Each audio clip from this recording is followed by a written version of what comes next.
One, two, three.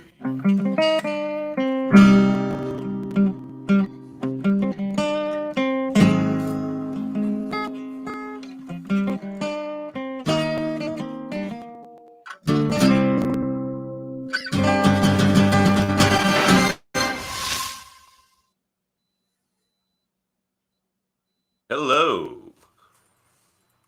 Hey. Who are you? Is this some kind of sick joke? No, this is not some sort of sick joke. It's actually a podcast called X-Rated, the X-Men animated review show. I am your host. Let me take that away so you can see my fancy name for today. I am your host, Dazzler. And with me, as always, is my co-host. You're a soulless, sadistic bag of pus. And you smell. Oh, I don't know if I would say Ouch. all of those things are true. But my co-host with me is Andre Vision. That is me. How are you tonight, Andre? I am well. What? Oh, yes. Oh, go ahead. I was No, going to say we are not alone. No, we are not alone. We have with us today a very special guest, Marvel Comics artist extraordinaire, Major Davo. Yeah, it's a reference. That's a good to this cut. episode. I like that cut. It's a deep cut, but a good one. Hilarious character. Yeah, I like it. How you doing tonight, Dave? I'm awesome. How are you guys? I am We're well. doing all right. Yeah, we're doing all As right. is my standard response when people ask me that question. I am well. I am well. I am well. I just stare off into space and say I am well and then wander away. That's often what I do. What an entrance. Can you hear that applause? They love you guys. I love you guys. Aww. But we are here to review Season 2, Episode 11 of our beloved X-Men, the animated series, not animated. I'm not sure why I said that. Perhaps. Antiquated? Perhaps. No, it's as relevant as ever.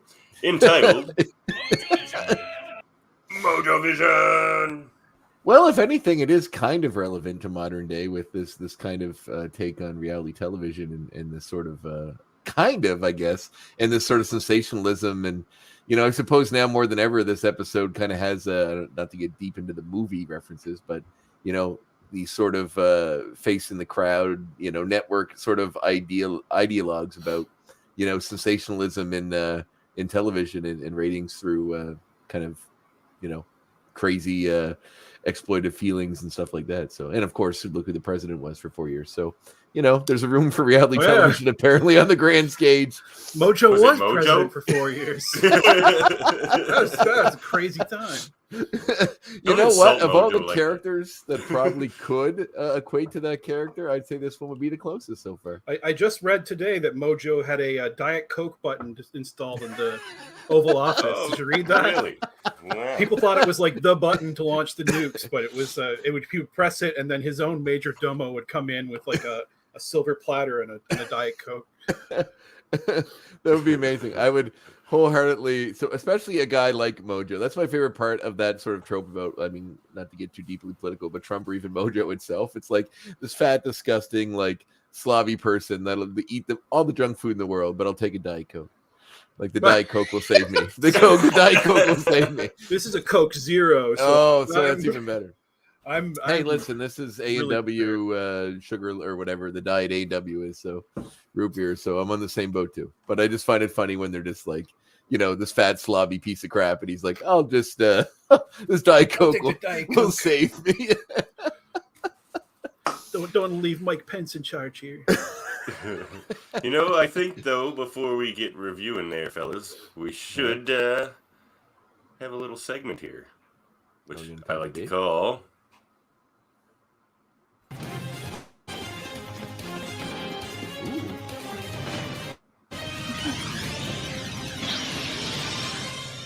Catching up with Cutler. What you been up to over there at Marvel Comics, Dave? Oh God, so very little. Tell us everything. I currently have a gig, but like there's been delays, so I'm like sitting around twiddling my thumbs. But yeah, I'm anxious to get started, but we still haven't gotten started. So how does that work if you are delayed? Like, did they just say don't start yet and just sit on your hands until we're ready to? Pretty Really? much, yeah. So that's contract work. So Right, of course. Well, So hopefully. are you waiting for the writing? We don't want to. I'm not clear. I don't really know what We the don't wanna holdup is pry. exactly. No, I don't. If I had the answer, I would. Yeah. Well, we also Probably don't want to stupid throw to give it somebody to under you, the bus, you know. It could be continuity issues. It could be anything. Like there's yeah. so much to consider with. It is an X-Men book, so I don't know. But what else happened? Thunderbird came out and it got good reviews, quite good reviews, and I think it sold all right. Oh, awesome! Yeah, I got mine too. I don't have it in front of me, but it's here. I read it. I do not have a copy. With sweet cover by legendary Ken Lashley. Yeah, it did an awesome job. Yeah. My mom was very confused why the costume was different. I had to explain, like, no, that's the old one. She's like, he didn't get the costume right. And well, here's Ken's email, Mom. You can write him and tell him your thoughts. Dearest Ken. And X-Men Red is out. Doesn't have anything by me in it, but X-Men Red is out on number 3 on Wednesday, and that'll be the first time we see the new costume. In regular X-Men books or whatever. So there's a preview image online. It looks pretty cool. I actually forget the name of the artist in that book, but he's quite good, or she's quite good. I don't know. And as mentioned online, we see that you perhaps the book you're referencing is the Moon Girl X-Men book that you're working on. Yes. Yeah. Very Which excited. is very excited for that as well. So supposedly that'll be out in August. I doubt it, but that's still what the solicitation says. And for anybody who will pick it up, it's sort of confusingly numbered because it's numbered like a one-shot. It's X-Men and Moon Girl number 1, but it's part 3 of a 3-part story that starts in Spider-Man and Moon Girl number 1, goes to Avengers and Moon Girl number 1, and then ends in X-Men. So. Oh, okay, cool. Yeah. Well, that's good to know. I'm excited for the Spider-Man one as well, of course. So there is a character. I'm not gonna have Dave confirm or deny this on the air just because I know he probably can't. But if you read that X-Men comic that David just put out, Giant Size X-Men, there is a reference to a secret person pulling the strings. Did you recognize who that person was, Davin? No. Okay. Ooh. So it's a Spider-Man character. Well, like I said, this is my theory. I cannot confirm nor deny. But if you know your Spider-Man history, it's pretty obvious who it is. And in the 90s, during the Clone Saga, which everyone loved, it was by far the best Spider-Man period in the history of Spider-Man comics. That's why I don't know it. I'm kidding. There is a character named Judas Traveler who was sort of a mysterious person working with a weird group of monks called the Screers that was sort of manipulating Spider-Man's life for a while. And based on the panel, when you see the guy's hands and sort of his outfit, it seems rather apparent to me that it is that character. So and I can either confirm or deny. This is my theory. However, they do reference the name Judas quite a bit in the comic, which I feel like is them telegraphing what's coming. So it is a deeply it is a pretty esoteric Spider-Man character from a long time ago, which the fact that he's manipulating X-Men events is interesting, but I'm excited to see where they're going with it. It sounds really cool. It was so long ago. Why is the Clone Saga still so fresh in your mind, Andre? Let it go. Let it go. Probably the reason why I could tell you plot by plot what happens in Batman Forever, because I just watched it a lot and read it a lot as a kid, not particularly because it was good, probably because I grew up in a small area and I only had limited access to nerdy things, so I just revisited those things a lot. The Spider-Man books were always on the like non-comic shelves, the drugstores and whatever have you. So I read most of the Clone Saga, and I really liked 50% of it as a kid. I really liked the beginning, and I really liked the part where Ben Reilly was Spider-Man. Yeah. I thought those were great. Everything in the middle was even to an 8-year-old or a 10-year-old, whatever year it was drivel. But well, there were points where it seemed like they had no idea where it was going, and they were just throwing everything they could to make it provocative and add new mystery to it, even though it didn't make any sense. And it was like a lot of it was never resolved. They just sort of capped it when they brought back Norman Osborn and went into that. But man, oh man, it became quite a mess. But it was a lot of fun. You know, I always liked Ben Reilly. I like the Scarlet Spider. It's a great version of the character. Like to see that come back. I know he's like a villain now, but we'll see where that goes. And interestingly, to tie the Clone Saga to X-Men again, he's currently teaming up with Madeline Pryor Jean Grey's clone, Right. her evil Goblin Queen clone. So that's going to be like Spider-Man's Poor arch man. nemesis for the next year or so. So pretty cool. Yeah, well, the new arc that's just going on with the John Romita Jr.'s back to drawing looks interesting. So I haven't got to read any of that yet, but I'm excited for that too. So. I read the first issue. I don't know if more than that has come out. Oh, and the free comic book day issue. I read that too. Right. I think at least two has. So I picked my comics up and 2 was in there. So cool. The free comic book this year. The first time in a while, I didn't make it out to that. But It's been a rough. It's been a busy time. But we're here to talk about X-Men. I got one more thing I got to do. Oh, what's that? It's the part where David tells us his deepest, darkest secret. Yep. I pooped my pants. Right now, that's it. No. Just you're not going to mention about the drifter you hit and killed 5 years ago. It's not as pressing an issue. Nobody will miss him. My poor pants. Did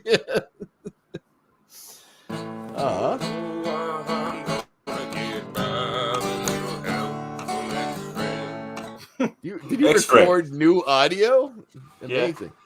Nice. Yeah, with a little help from ex-friends. So we had one of our ex-friends, a Floridian friend, contact us because he had just listened to our review of Whatever It Takes. And you and I were trying to figure out that joke about turning into a bar. Remember that?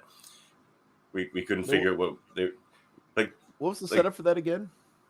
Like Morph is telling a joke, and he's just like, right. And then he turns into a bar, and everyone like laughs their asses off, and we couldn't figure out why. So he explained that to me. That turns into a bar is a play on words. He says, of becomes a bar, or he is walking down the street and turns into a bar, as in he like walks into it. That's it. Yeah. That's a terrible joke, Morph. Is there not? I think there must be more set. Like I remember the joke: four bikers walk into a bar. Ouch! Like they actually just walk into the side of the building and hurt themselves. But at least that one has slightly more setup than that one. I guess Morph is well known for being the most, the most humored of the X characters. He makes Wolverine laugh. He's the only one. That is true. Loves that joke. Which is why Wolverine is so dogmatically trying to hunt him down for such a long time after he there we go. There's our friend right there. Thank you, Nicholas. We appreciate you filling man. in the gaps of our knowledge. You give me a reason to record myself singing and put it on the podcast. So. It's always good to have.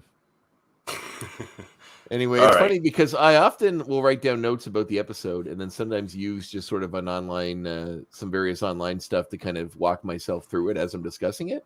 The one for this one is quite short, so we're going to fill in quite a few of this as we go. As the episode 20 begins. more new segments. Oh, excellent. Good. The one that we're ready. So nobody sleeps tonight. Previously on X-Men. Gonna get our previously on X-Men. Oh, yes, of course. How can I ever thank you, Dr. McCoy? This is a beginning. Beautifully said, Beast. Beautifully said. I just love because you always do these last episodes and you always use what the last thing that happened in the last episode was, and rarely is it relevant to whatever's happening in this episode. It's hardly ever relevant to what's going on in this episode. Which I find Beast isn't it? That's about it. It's a beginning. I don't think it's true. It's a beginning. Beast's beginning is to go on to be an intergalactic reality television star. So this is where I guess that's where his beginning happens. All right, so let's review season 2, episode 11, Mojovision, written by Brooks Wachtel, who's going to be on the show. Oh wow, we're going to have him on the show. Yep. In the future here. Yeah, we had a nice letter from him when Davin reached out, and I believe we're going to feature him on another episode he writes in season 3. Is that right? Yeah, the last Dark Phoenix episode. It'll have him on around that time. And of course, for reasons I will get into during my X points later, he didn't want to talk about this particular episode. Oh yes, that's true. Very really? Right. Yes. Yeah. Yes. So stay tuned. So stay tuned. Wow, I'm curious. That's the hook. We got amazing. You now. The book, the X-Men animated book? Yeah, the X-Men animated series book. Yeah, we all have now. It says so very little about these Mojo episodes, other than the second one was like insanely late. And Marvel long loved shot. the first one. That's all they Yeah. said, basically. Really interesting. Marvel loved the first one. There's so much so that they demanded that they're like, okay, season 3, we got to have more Mojo. And then, like, sort of like a cruel twist of fate, the animation came back so bad the first time that they couldn't use it. So the series was actually done, I think, at least maybe not the final season hadn't aired, but that third season Mojo episode didn't air until like 97 or something. Oh, really? Yeah. Oh, wow. Interesting. I should look at that book that I bought more often than just reading it the first time when I got it. Just for reference anyway. There's a lot of cool stuff in it. Beautiful book. Anyway, yeah, so we begin with it's funny because they start the episode right off with Mojo, Major Domo, and Long Shot. I love Major Domo's character. It's almost like Alfred if he was like a butler to Donald Trump. Like that's literally what this character seems like. Because to work for a guy like Mojo, you probably have to have a tenuous grasp on morality, I would assume. But he's so prim and proper that it's almost hard to believe that he's either this evil or he's just that dedicated of a manservant that he doesn't, care what his lord is doing. He just dogmatically follows him. And he speaks in insults. He only insults Mojo. In the comics, I believe he's a robot that Mojo made. Yes, I think you're right. That for some reason has enough like wherewithal to like not disobey Mojo, but he gets to like diss and undercut Mojo like at every turn. But Mojo never really knows it. Like it's not like it's somehow like beneath his notice that this guy is like being like, you're an idiot all the time. Which is always a fun like, character. Major Domo, do this. He's like, yes, my open pus or like just like yeah, it's always something along those lines, like, oh yeah, so bloated one or something like that. Yeah. Do you know what Major Domo translates to? No, I actually meant to look that up. I actually know this because I'm a big fan of the author Patrick DeWitt, who wrote Canadian author who wrote The Sisters Brothers, amongst other books. But he did write one called Under Major Domo Minor, and Major Domo means chief of the house, is what it means. So, the Sisters Brothers, like the movie with that was the adaptation of the book. The book. I didn't know it was a book. It was a good movie. It's an amazing. Like I love the book, or I love the movie, but the book is infinitely better. So, oh wow, okay. Yeah. There's stuff that they couldn't put into the movie that's in the book that's way better. So, but it is a very good movie, and definitely check out the book. But read his other books too. He did one a few years ago called French Exit too, which is coming out with Michelle Pfeiffer as a movie adaptation as well. But I don't read books that don't tell me about Mojo. Well, you must not read all the books. Sweet pictures drawn by only Mojo facts books. Only Mojo related books. Like any book, as long as Mojo is in it, or even the word Mojo. So you're a fan of the Austin Powers. Yeah, the Austin Powers novelizations I've read cover to cover. I've lost my mojo.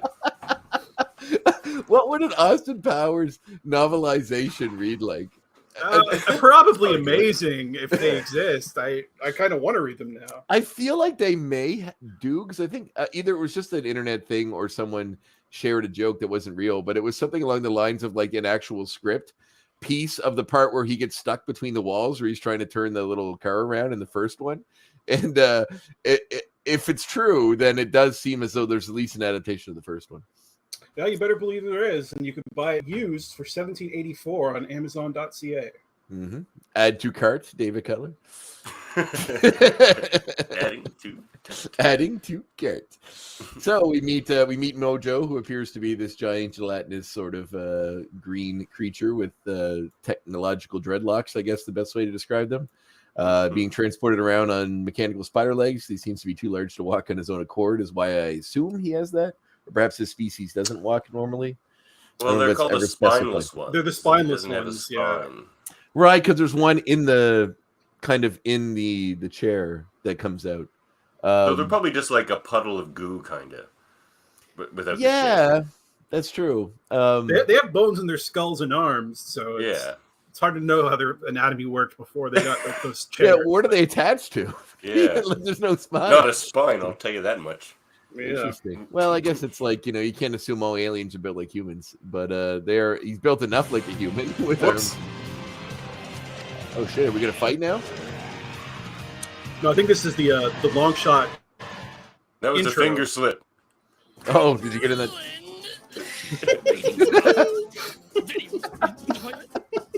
My sponsors want to deep fry me.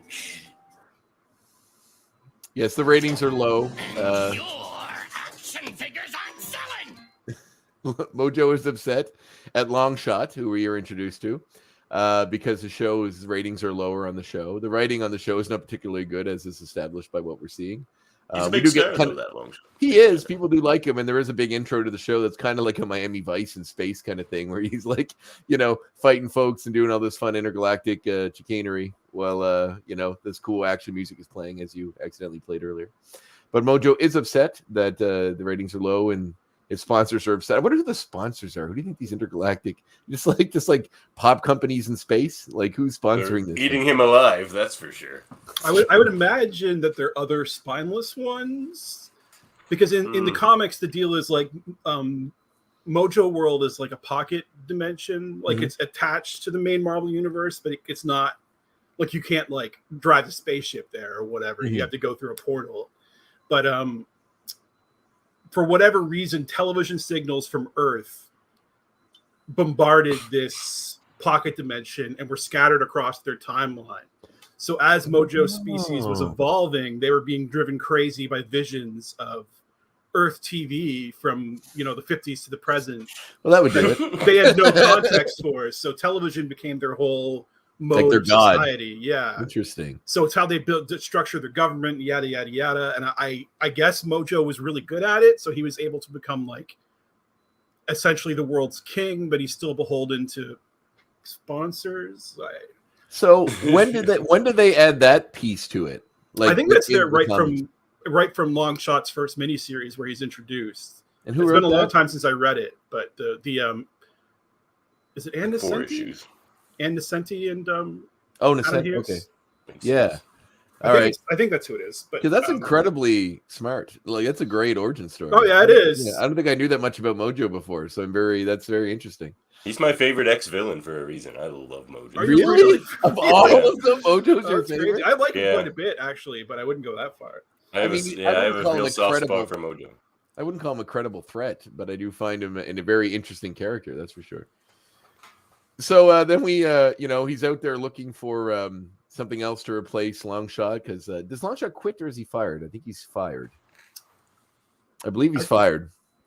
They're getting an argument, and he either quits or he's fired. No, I think he because, quits because he's like, I'm gonna find somebody more exciting than you or whatever, and he's just like, well, do it then, blah, and like leaves.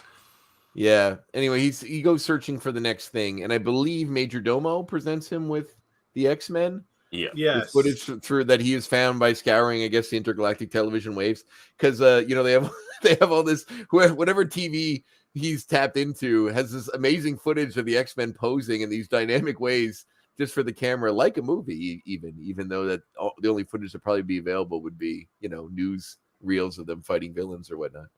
So Just try replacing me.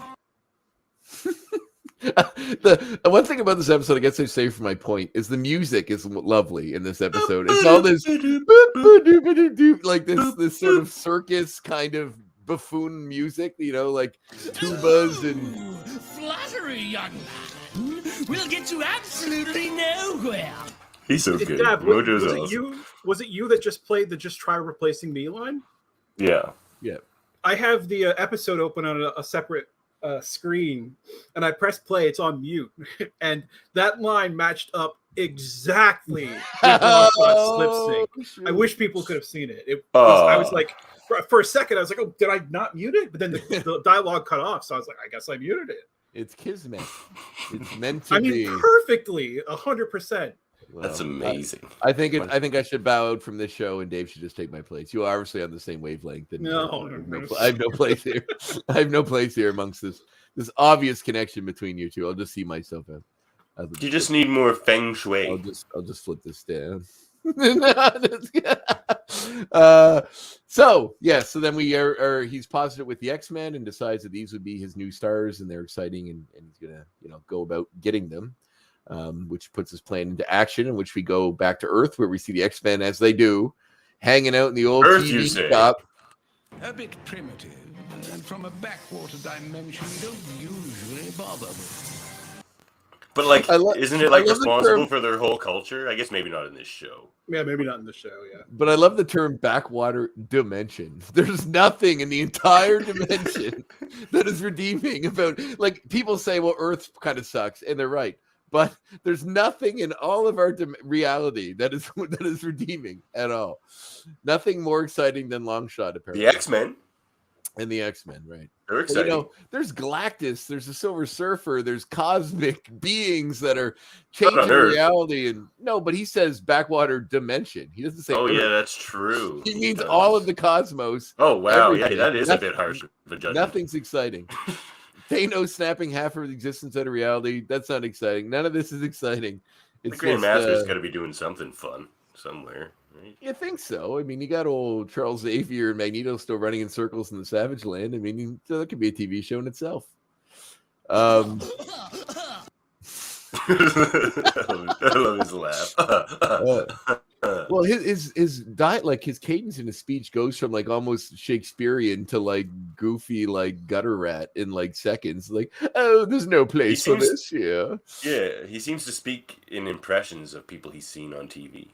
And he just like slips from one to the other to the next, and it's a constant flow. He He's awesome. Mojo's the best. He does stick at Laurence Olivier a lot, but aside from that, he seems to bounce around a little bit. The dissing of our dimension, it might be a thing like when the smaller country, you know, next to the bigger country, the clearly more impressive. The way Canadians always like rip on the U.S., even though like the U.S. is like Canada but with stuff. Yeah, or like Belgians in France or whatever. Like there's like a little bit of like jealousy in there. Like, oh yeah, they fucking suck over there. Like the X-Men got nothing on Long Shot, right? Yeah. Or you know, Spiral. Yeah. So the X-Men are as I don't care. He's always spitting up stuff too. Like The drama.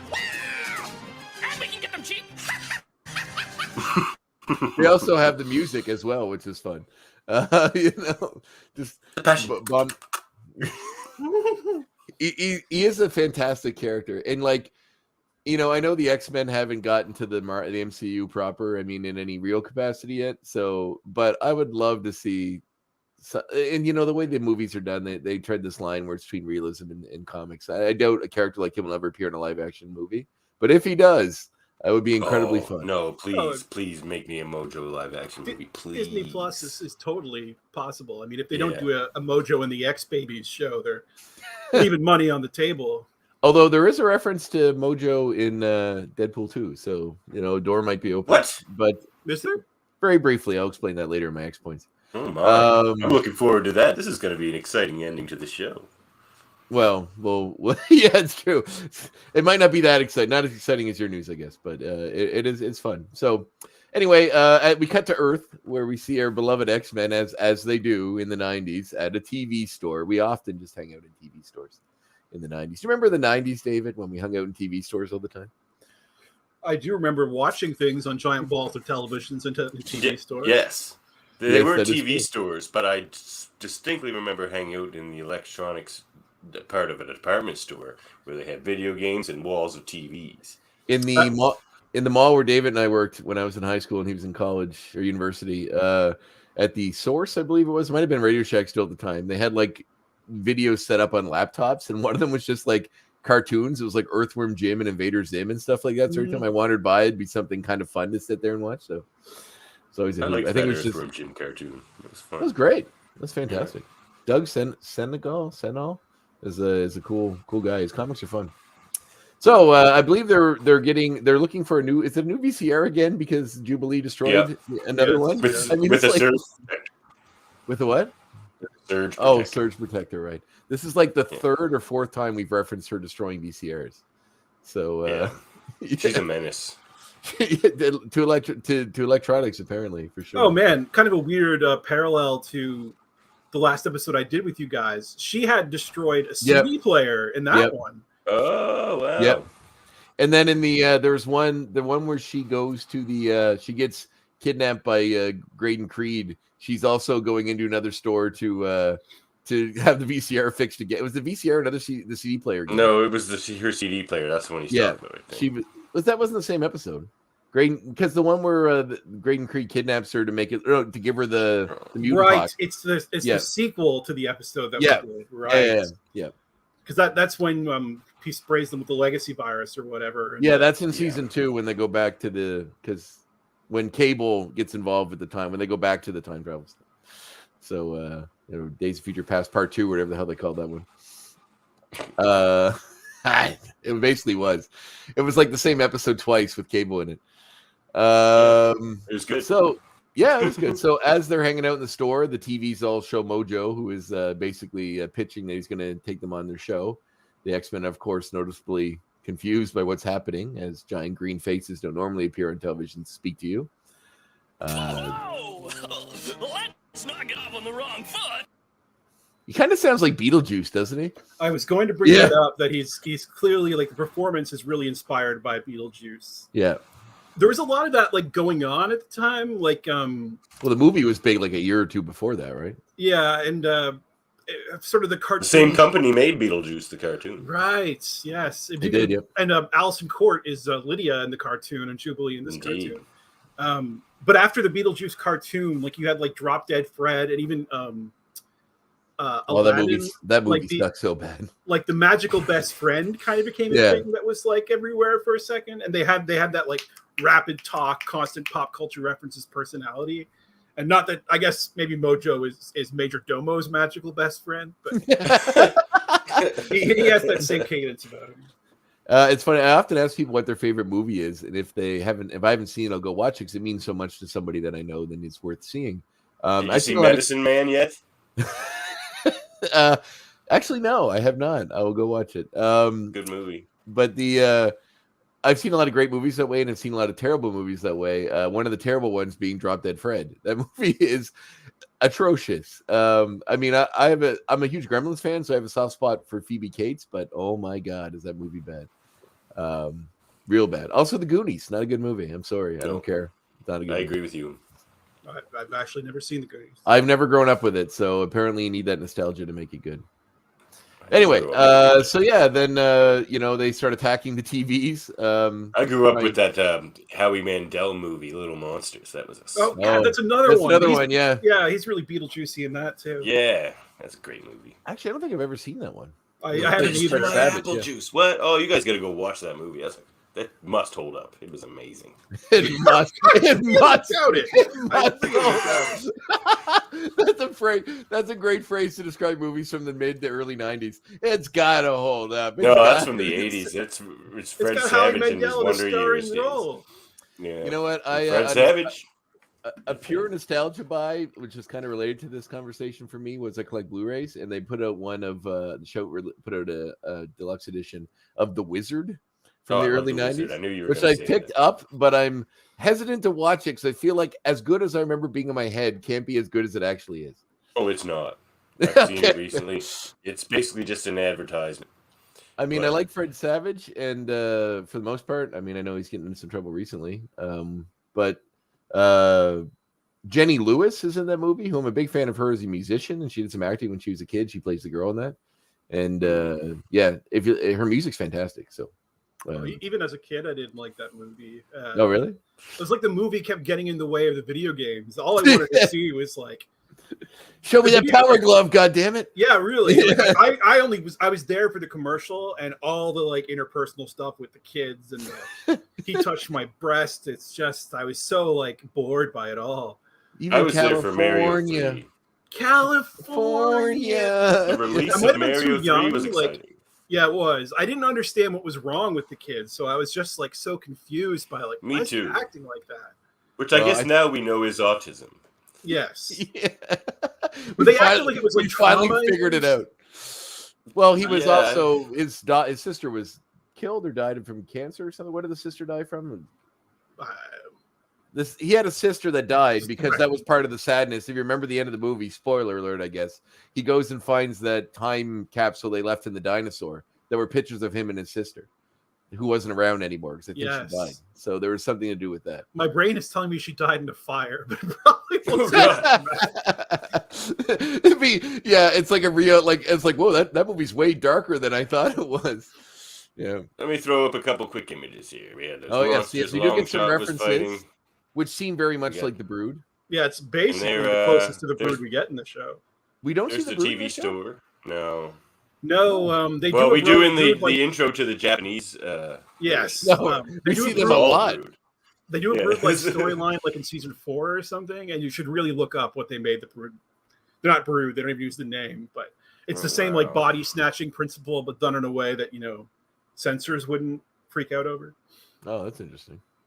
It's almost like I was reading a fun note. I know this isn't the Batman animated series podcast, but it was about the Batman animated series, about how the censor said the Joker couldn't kill people, so they basically created the Joker gas, which seems way more disturbing and terrifying, with those crazy grins on their face, or they're just lying there looking like they're dead anyway. Like, it seemed way more horrifying to me than just actually killing somebody. And look at that hair! Look at that beautiful hair! Gorgeous. The Takes gorgeous you back, doesn't it? mulleted hair. It's nice that the mullet has transcended our dimension and gone off into all other forms of existence to populate and spread. Longshot was a Red big MacGyver fan. Yeah, it does look like MacGyver. I read recently that they didn't call the mullet in the 80s. What was it called? Like Hair? it had a million Hair? things, like hockey hair and a million other things. But a mullet comes from I want to say a Beastie Boys song from '92 called Mullet Head, and they were talking about a guy who had that haircut. But mullet head is like some really old insult from like the 20s or something. Interesting. And mullet became the name of the haircut. Oh, that's interesting how that stuff comes around. And I was actually reading that once again, this show is all about tirades that have nothing to do with anything. It was about how things like populate that are mistakes or aren't what people think they are. Like the term patient zero actually comes from a misreading of patient O, which I think it had to do with AIDS specifically. And because they were calling it, they're looking for patient O, and the O stood for out of Africa because that's where they thought AIDS had come from. But when it was written as patient O, it was misinterpreted as patient zero. And then that phrase populated as being the first person to get the disease. So, or maybe it was out of Florida, wherever it first came to North America from. But it was something like that. So the TVs appear. They start kidnapping X-Men by shooting beams at them and transporting them to the screen. We get our first glimpse at Spiral, who's another minion of Spiral's a cool character. Mojo's. Yeah. It has a very dark backstory in the comics. It doesn't seem like it applies here. Oh, well, enlighten us, because I don't know it. Oh, and Jesus, I don't remember her name, but she was a human from Marvel 616 Earth, stunt woman named like Rita Riot or Rocket Rita, something like that. Great marketing. And she was one of the people that found Longshot when Longshot first ran away from Mojoverse to Earth. And Mojo ends up kidnapping her. He sends her to an alternate future where, she spends some time like strapped to the front of Mojo's flying longship. Like Rita Wayward. Yeah, but what's her like? She has like a in quotation marks name, Rita Riot House Rita. I don't know. All right. Let me just. I really want to know for my own. Your own edification. This is some good Ricochet podcast. Rita. Ricochet Yeah, Rita. it says Ricochet Oh, Rita. there we go. Anyway, she spent some time like literally like strapped to the nose, like the way mermaids are on like a pirate ship. And she was like hooked into a computer there. And anyway, eventually she's sent off to the future where she's tortured and genetically manipulated until she becomes Spiral, the willing, crazy slave of Mojo. Interesting. Yeah, she has So a is there pretty. Is there connection Did they- to Lady Deathstrike and all that sort of stuff? Because she's kind of got this like crazy cybernetically enhanced sort of. I don't think assassin so. I think board. that was just like in vogue with characters at the time because of the Terminator. Oh, I see. Yeah. That's interesting. I never really put two and two together about that. How all these cybernetic characters like Cable and all that sort of showing up around the same time. Oh yeah, I mean both Bishop and Cable are essentially Terminator. They just did it twice. Yeah. Well, at least Cable got the glowing eye. Yeah. So, that helped. Interesting. Or I guess Bishop is John Connor and Cable is Terminator, because Bishop doesn't have any cybernetic parts, but same principle. He comes back to protect somebody, and Cable comes back to kill Apocalypse. I don't know why he came back. Yeah, but like Cables is actually like a good. Well, I guess if you're looking at number 2, yeah, I guess maybe it's T1 versus T2, right? Protect someone versus go back and kill someone. Although to kill someone, we're actually supporting the Terminator in that scenario. Unless it's going to cause a horrible future that we can't stop, so we have to stop him, blah, blah, blah. Yeah, so teleports the X-Men off to Mojoworld. Once there, they are split up into different programs. First, we see Cyclops and... Oh, sorry, I must have been the producer I had for lunch. Sorry, I like that. So ridiculous. First up, Cyclops and Storm are put into a show called Miami Mutants. Well, he gives them a sweet offer. I'm offering you, X-Men, a lifetime contract with the standard non-survival clauses. Don't worry, it's just a formality. Well, does he ever... I'm offering you. Man, is he ever... You're right. Like, you're on the money about Beetlejuice. Like, he sounds almost exactly like him, even in that segment, too. You know, even the because he even has some kind of joke like that where he goes like he's talking to the people in Beetlejuice, and then he like lets out some loud burp and says that it must be something I ate for lunch. Yeah, it's right out of Beetlejuice. And he talks under his breath the same. Yeah, he talks under his breath the same way Michael Keaton's Beetlejuice did. Like, but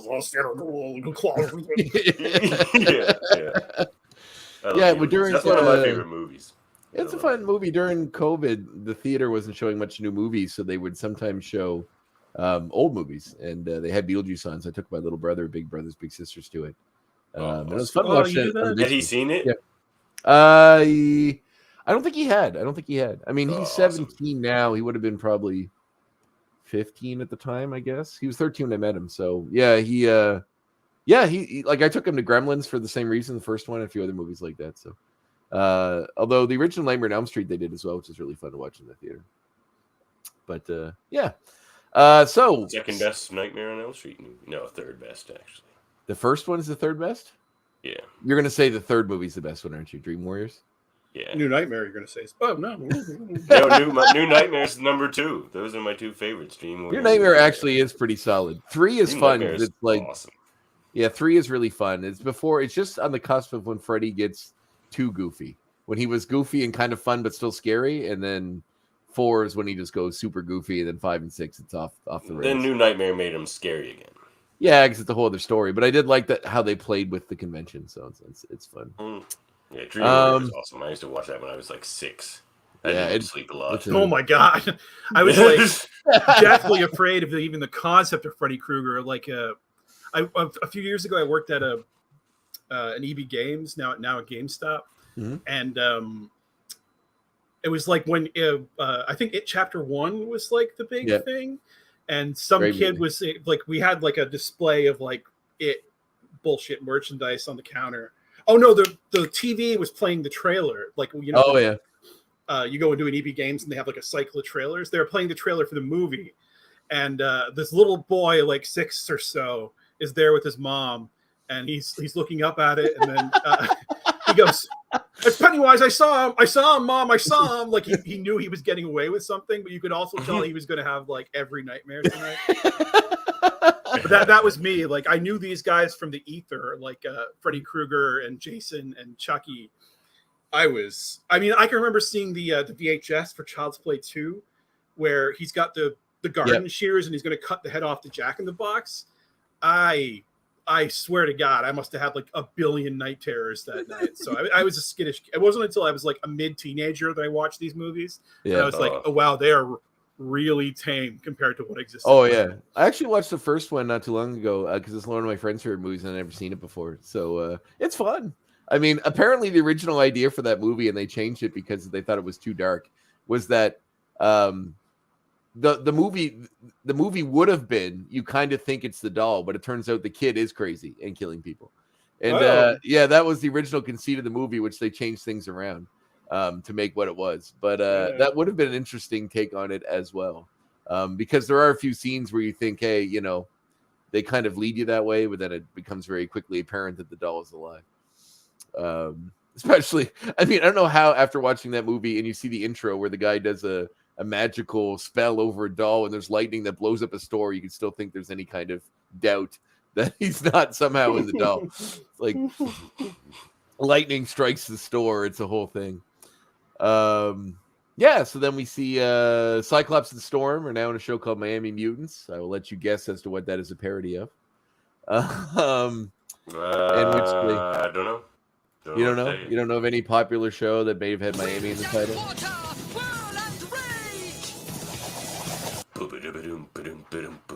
I have to say, Storm perhaps is suited for a program as such in this scenario because she is prone to like these very dramatic phrases and callings to announce her powers and whatnot as they go along. So basically, the X-Men are put into various. And absolute power corrupts absolutely, as seems evident. I thought that was a good line for Beast there when he was referring to Mojo there. Good old Beast coming through with the pseudo intellectualisms.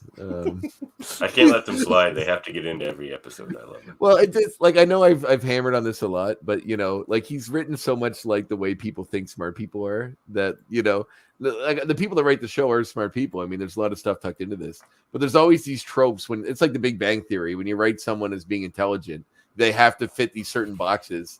Because you have to be some kind of a nerd, or you have to quote Shakespeare, or you have to play Dungeons and Dragons. I guarantee you there is nothing intelligent about Big Bang Theory. Well, no, I concur. I concur. I didn't say those writers were intelligent. But you know, it's to me, it's playing to the common. That show specifically is playing to just the common denominator. The joke is they're playing Dungeons and Dragons. That's the joke, and we all laugh at it. And yeah, the joke is he got new Star Wars figures and they're playing ping pong. Yeah. Or a girl walks into a comic store and all the people are shocked that a girl is in the like stuff like that really bothers me because I really wanted to dispel this sort of myth about nerd culture and that there's no place for women in it or anything like that. So I think more ladies read comics now than men, perhaps. Maybe not like Marvel and DC, but like as far as like I guarantee you, based on comments I see online, women are probably enjoying the comics and TVs and movie shows that they're watching and reading more than men are.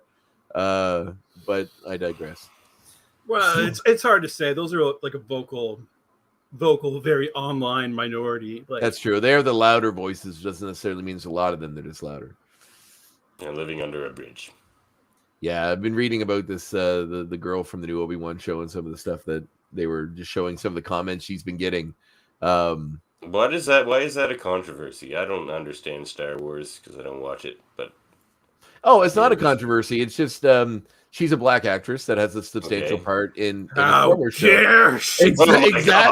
Exactly, and that's the problem. She like one of the messages just said like you suck, and like out of the random just says you suck. You're a diversity hire, and no one's going to remember you.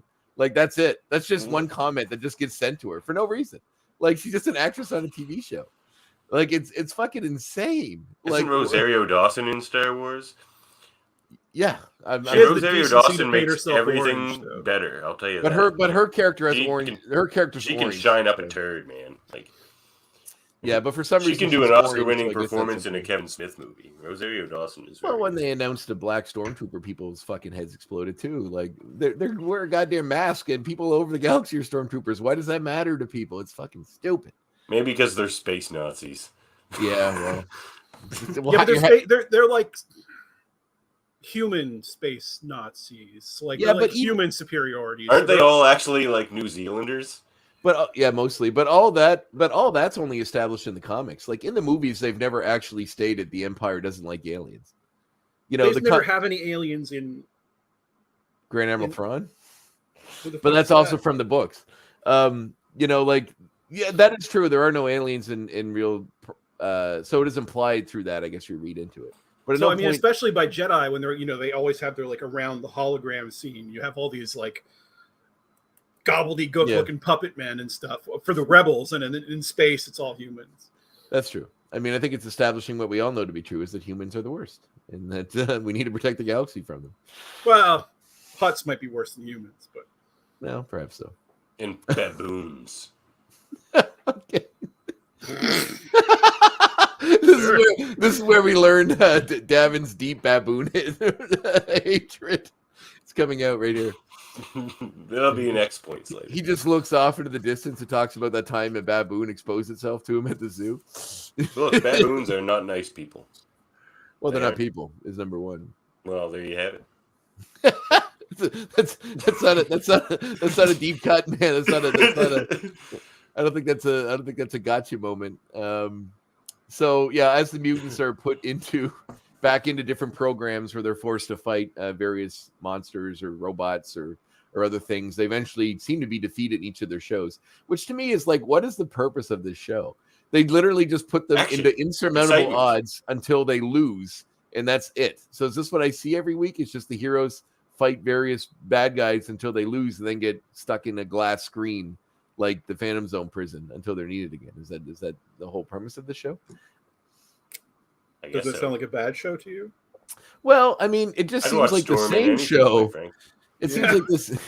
That's true, but it seems like the same show, just sort of, I guess that is. I'm just describing cable television. Just skin different, like one is Miami, one is in space, one is, Really, they just needed to freshen up the same show. He didn't need a new show. You literally just swap out Long Shot for the X-Men. Yeah. Pretty much. I guess. And then we get. The blackness of space comes. Rogue and Beast and Roadstar, in which they are in a veiled Star Trek allegory and fighting various mutants. They're not mutants, I guess aliens in space, in which, it's actually kind of a cool action sequence with that part. Yeah, it wasn't really like Star Trek. It's more like Battlestar Galactica or like the last Starfighter or something. They fight the Brood, actually, in that scene. Yeah, I mean, they are Brood-ish. I mean, I don't know if they're exactly designed to be the Brood, but they're as close as you're going to get. Was it these guys or was it the Brood? Closer to the Brood, I think. Oh, nice.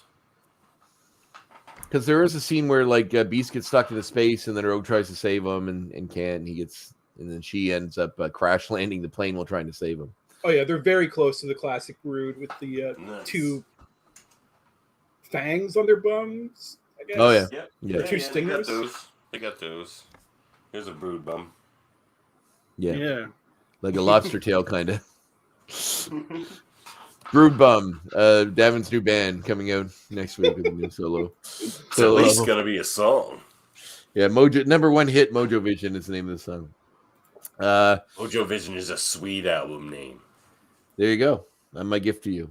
Then of course our final the final pairing is Jean Grey and Wolverine are put together in a sitcom titled I Dream of Jean. Wolverine starring in I Dream of Jean. Let's give it up. Push that applause button, Spiral. That's your Admiral. I Dream of Jean. I would have liked to see them go like full on with this, where he's like they put Wolverine in like the sweater vest with the pipe and that whole thing. That would have been much that would have been more interesting to me than just dropping them into a seemingly sitcom in which they just have to fight again. But in the I Dream of Jean, we see Jean Grey fighting various people attacking her, one of which is the Punisher again. Once again, kind of being secretly stuck into this show. So you can see him there, as we saw earlier with the video game that Yank. Well, it's Frank Castle.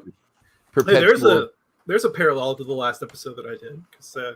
The Punisher. Was that the Punisher one? Yeah, he was on the video game. Wow. Cartridge assassin. That's that sweet new cartridge. That's reminded him about what he had to do. Is his whole mission. It was that cartridge. If it wasn't for that, Bishop would have failed in his mission immediately. He wouldn't remember. We never called them cartridges.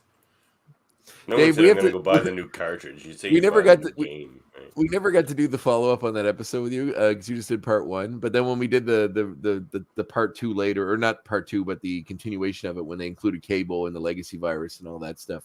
I just organic virus. Yeah, they never actually named that, but we have because it's as close as you're going to get to it. But we love, I just love the idea that Bishop is in this perpetual Groundhog Day where he just keeps going back to the same future that Forge is at, going, well, whatever you did, it didn't fix anything. It still messed up. And Forge is always like, what? I sent you back in time? Well, if I did send you back in time, I wouldn't remember anyway. But he's always like surprised, and then he has that right factoid in his mind. He's But he's "Oh, like, yes, but yes, I'm going to send you back again, and this time, it's going to. He's always like, what are you doing back here? We're still living under the tyranny of the giant rabbits. Giant rabbits. It's rabbits What? now. The sequel to that episode raises like super interesting questions about like if you can change the timeline and everyone in the timeline like simultaneously exists, doesn't everybody have a right to exist? Yeah. So it's like when people say like, oh, I would go back and kill Hitler. Well, okay, then you're also killing everyone who's alive today, essentially, because it would be a totally different world. Yeah. No one you know, including yourself, would have gotten to live your lives. Aren't we entitled to live our lives in our horrible future? Well, that's it, because and it's such a paradox in a way, because Cable's whole thing about going back is because his future is being erased because of what Bishop did to preserve his own future. But wouldn't Bishop's future be erased because of what he did in the past as well? Like, he's not going to come back to his future sucks, and he wants to erase it. He wants like a good outcome, not one with like a freaky virus. Cable's son, of course, giant rabbits. It just keeps being giant animals, but it's different every time. It's like, okay, I fixed the rabbits. What do we got left? It's like, there's a giant rabbit movie. It's like the Night of the Lepus or something like that. Night of the Lepus, starring the actor that played Hank McCoy in the Star Trek series. It's like the X-Men version of the Rob Schneider movies in South Park getting worse and worse. Like, Rob Schneider is a carrot. Oh my God, I'm a carrot. Or the end of the Tim Burton Planet of the Apes movie, where they keep coming back and like the statue of Lincoln is some other animal. It's like it's a bunny now, or a baboon. An aardvark. Oh my God. So yeah, Jean is fighting a robot Punisher. Wolverine's being attacked by robot versions of the Shi'ar Imperial Guard. I like how they tease these little things at you before we've actually met them in the series. We haven't met Gladiator or the Shi'ar or any of that yet. So it's kind of fun to see these little nuts. I like people in the crowd too. Yeah, there's some stuff in there. Well, one awesome of those, Andy there, an awesome Andy. Damn it, you're stealing one of my points. I was sorry, man. But I was going to talk about the guy that's the human in that crowd. Put that picture up again. He must be someone to deal with the show. Oh yeah, he looks like Lloyd Kaufman actually. But oh really? Yeah, he's quite a few of them are. There's like a weird looking, almost like Pip the Troll guy. Yeah, right here in the front, the pink guy. No, just when it pans a little bit more to the right. Oh yeah, you'll see another guy, and I do believe the book says that they're all people involved in the production of the show. That makes sense.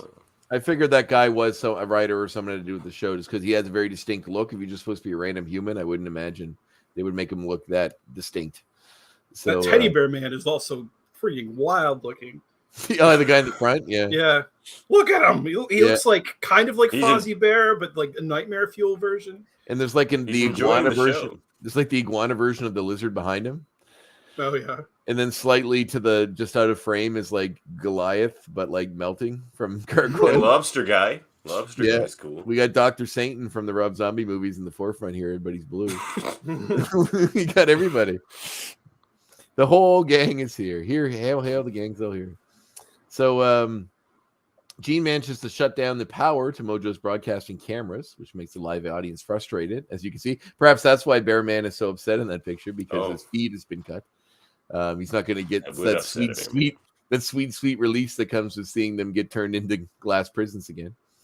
So while this is going on, Longshot has been frustrated for not being the main star of the show anymore and kind of pulling the strings back in the backstage to try to get back into power, helping to fully shut down the broadcast as well. So the X-Men reunite after he shuts down the power, and they escape from the prison and then fight Mojo, smashing up his equipment. And there's some interesting little action there with Mojo kind of throwing them around, and with the giant laser spine that comes out and the lasers. Major Domo, of course, not helping very much at all, standing off to the side with his sarcastic puns. He's hurling insults. Yeah, that's true. He's good at that. Of course, after all the damage is done and Mojo is defeated, he gets crushed by seemingly crushed to death by, was it like a camera that falls or a light or something on him during the fight? It's like the scoreboard in an arena. Oh right, yeah. Yeah. So it falls on him, and Longshot and Spiral, I believe, who's seemingly on Longshot's side now, and Dazzler, I believe. Yeah, Dazzler was there too, which is odd Yeah. because we saw her He on walks off Mutant with Island. both of them. Didn't we see her on Mutant Island? Was that the last time we saw her in Did we Genosha? see- Was she in I there? don't know. No, I don't think we've seen. I think this is the first time we've seen Dazzler. No, we've seen her on the show Unless before. it was on like a record cover or something like that. No, I'm pretty sure we've seen her in a group of mutants somewhere before. It came up, but I can't remember where. Go to a commercial. Go to reruns. Go to an infomercial. Go to something. The excess of the 90s with the infomercial. Oh, but Longshot has that slick joke. Did I tell you I used to go out with an actress with 2 heads? Yeah? Was she nice? Yes and no. Yeah, I did enjoy that as well. I thought that was quite fun. Reminds me of this awesome joke from Star Trek Deep Space Nine, where this old man he's talking about his friend, the two-headed Malgorian, and how the two-headed Malgorian could never make up his mind. And he's like, you know what I had to end up saying to that Malgorian? He's like, fellas, work it out yourselves. He's just like, figure it out yourselves. Because they're always just like asking him what to do and to make their decisions for him. He's just like, fellas, work it out Figure it out yourselves. I like that.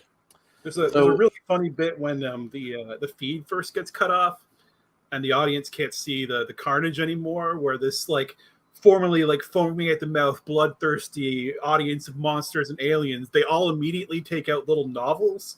They're all like suddenly reading books and Mojo. Oh God, I'm losing to this fucking page. Yeah, I forgot about that part. That is true. It's like I love that Mojo is a sort of icon of like of only television, like any other form. Like he's threatened by books, anything else that's entertainment. That's not movies or TV. I forgot. Hey, about what's that. up, Diggs? By the way, 7. Thanks, Diggs. By the way, 7 for tuning in. Hey, man. Yeah. So. I forgot about that part. I wish we could catch the books they're reading. They're probably like Catcher in the Rye or just like Great Expectations. Not a good Moby book. I Dick, read Moby Catcher in the Dick. Rye. Not a good book. Oh, that's shots fired on that one. So just the idea that television is like such a corrupting influence that as soon as it's turned off, we're all like these like quiet little servile suddenly we're all intellectuals without the influence of people like Mojo.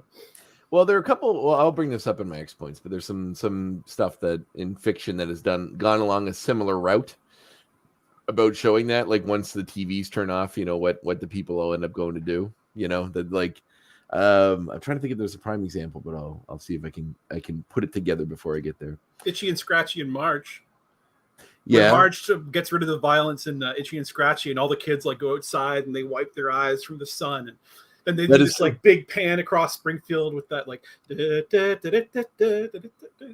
I feel like there's a movie where everybody's watching the TV, and then at the end when something happens, like it's this big thing, and it's some big corrupting thing. Like maybe it's The Running Man or something like that. But then when the feed's off, or when they realize, like when the show's over, you see them all turn off the TV and them all like talk to each other or read a book, or they're all doing something else that's not watching TV. And I can't remember what movie it was. Is that how Network ends? No, no, it does not. Network is an amazing movie that is incredibly prescient, even today as it was back then. But there's a speech in that done by Ned Beatty about how the world really works when they're explaining it to the star of the show. That is by far, I don't think he won an Oscar for it, but he should have. It was amazing. And Deliverance had a speech by Ned Beatty as well. Well, I wouldn't call it a speech. More of a bunch of groans, guttural groans and moans while he's being raped. It's funny how like the villainous medium changes, because now it's like YouTube or TikTok, I guess, is what Mojo would be running, because TV now is prestige TV and it's like super intellectual and stuff, and nobody gives you a hard time for watching. Maybe they do now. Maybe the golden age of TV is over, but I guess we still have Ozark only just ended, and Stranger Things is on.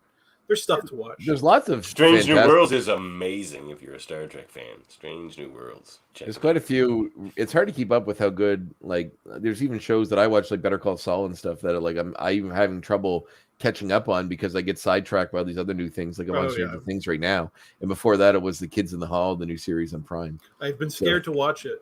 I love it. I loved it. I loved it. So, and my buddy Michael Chen was the naked guy in it.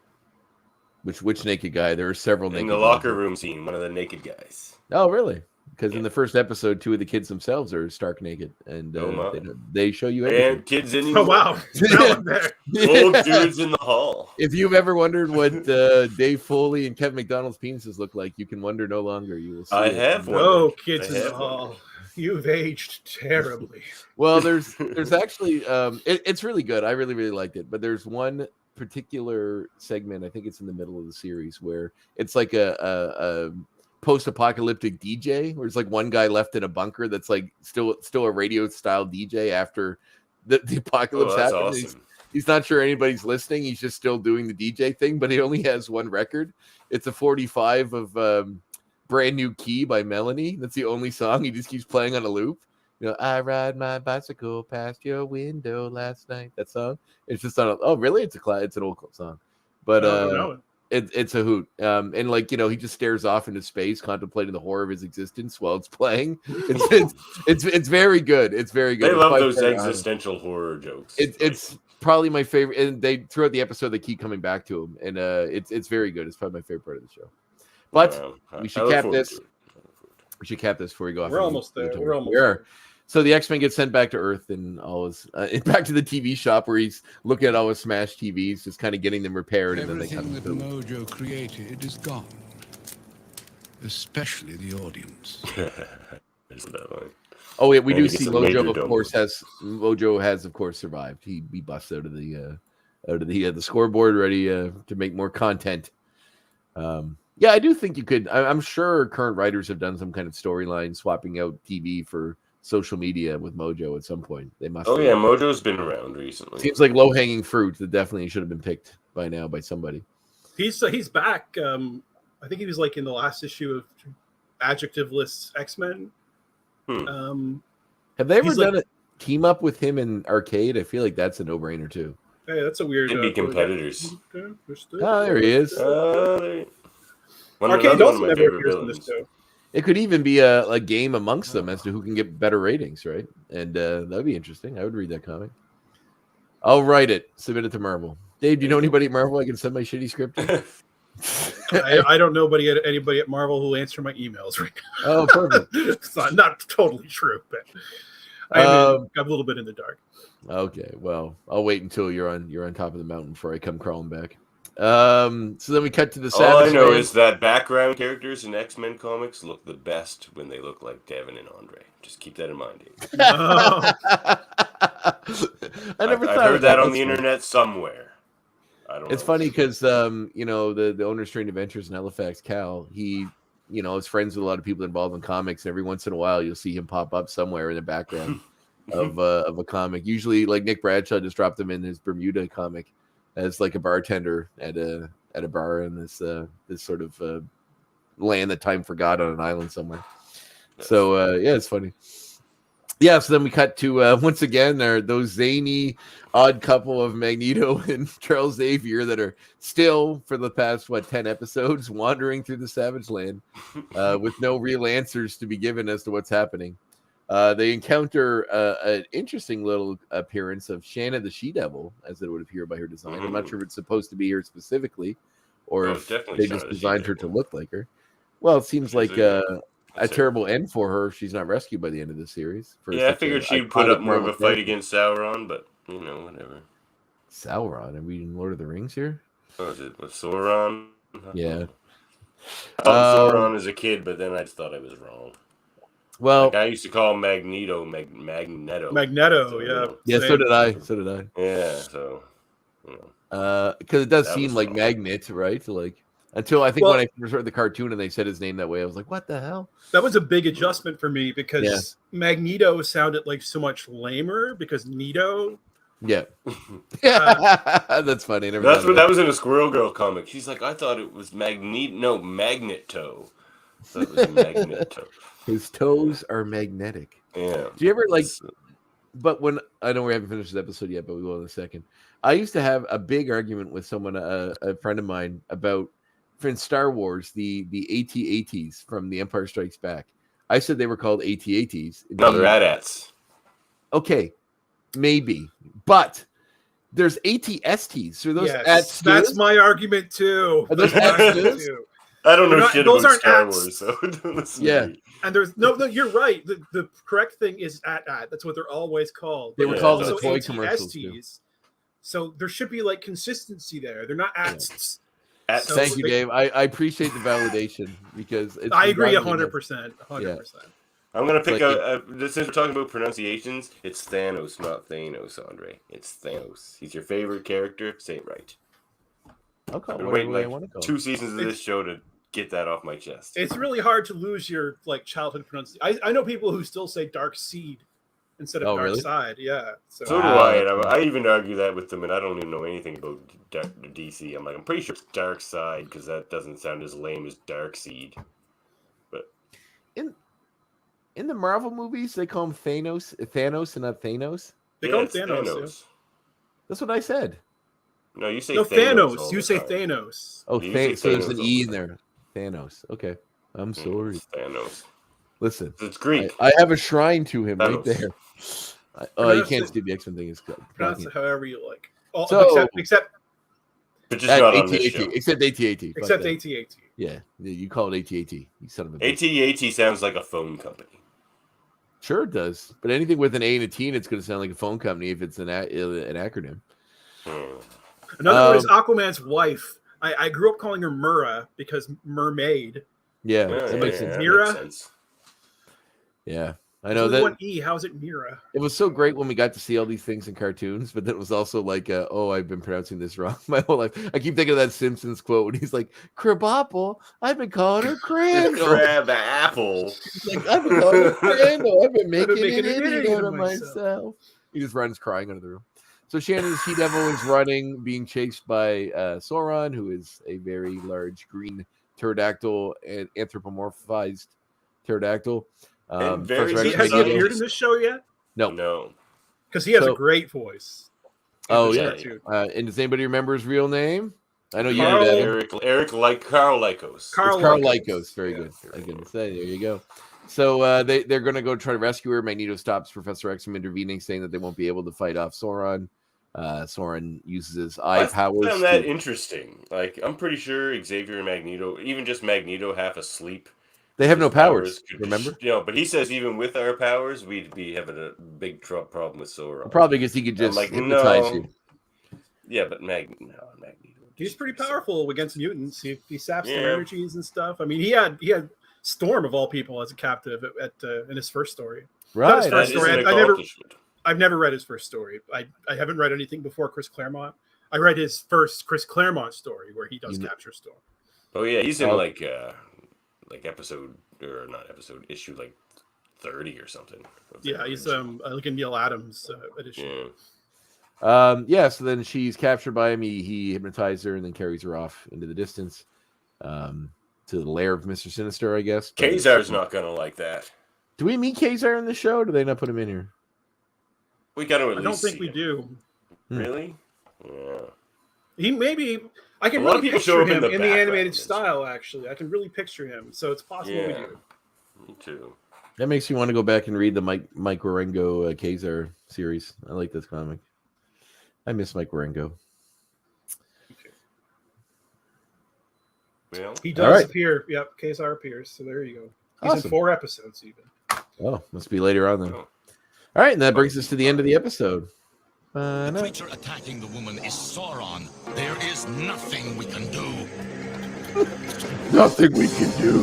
nothing we can do. He's very Let dramatic. her go, Charles.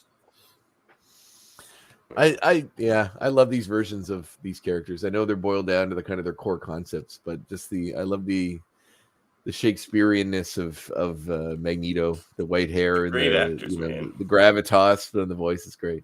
I love it. What is it? David Hemblin and the guy who does Xavier from Road to Avonlea. His name is Cedric Smith. Cedric Smith, that's right. Great actors. Shakespearean.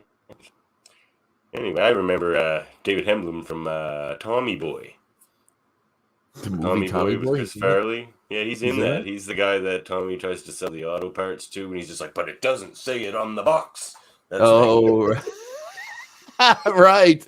I forgot about that. And then that's great. Tommy Boy's just like, yeah, but what they really sell you is just a labeled piece of shit. And it's like he's like crashing the cars together, and it's a great scene. As a kid oh growing my up God, in we're burning alive. as a kid growing up in rural Nova Scotia with very little access to anything else beyond CBC and ATV, I just know him from every TV show and movie ever, because Canadian actors that were still in Canada tended to pop up a lot of those things. Hey, he did a lot of voices. He was in the Spider-Man cartoon. He's in the Silver Surfer cartoon. He was in Highlander the cartoon, if you remember that. He's also in the Highlander cartoon. Yeah, he's also in the Heavy Metal movie. So there you go. Oh, so was cool. John Candy. So some other Canadian. Oh yeah, John Candy was big. He says the line, I can't go out there with my dork hanging out. Yeah. My Buff dork. John Candy. Yeah, he was a robot in that, wasn't he? John Candy was the robot. No, he was like no. He's like a nerd who gets all muscly. Oh, was that John Candy? I thought he was the robot. There was like a side character robot. He might do multiple voices. Oh, maybe so. I don't know, but he's definitely the guy with his dork head. Yeah.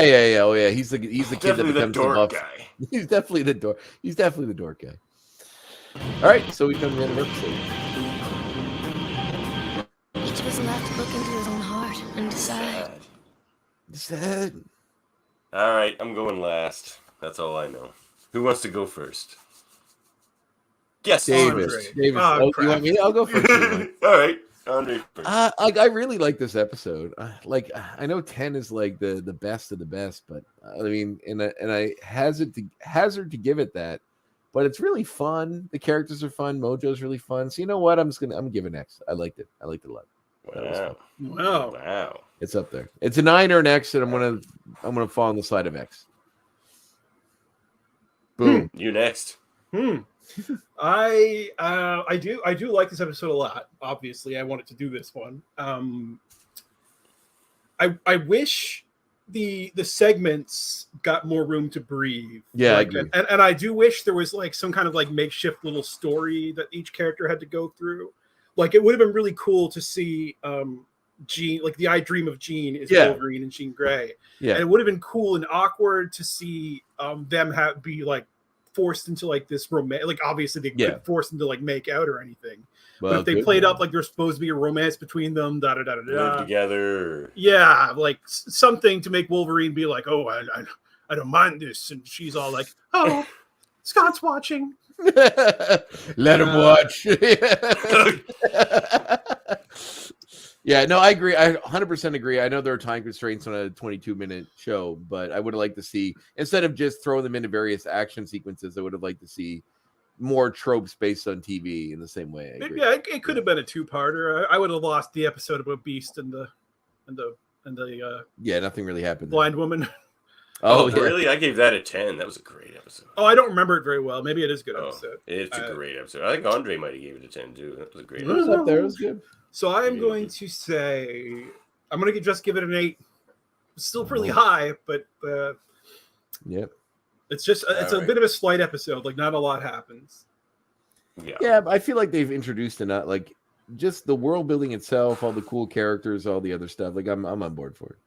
You know what I will say? What this episode reminds me of, and this isn't really for good or for ill. It reminds me of how on Power Rangers, after the show was over, they would have those like PSA segments, where the Rangers come out and be like, you know, it's wrong to fight.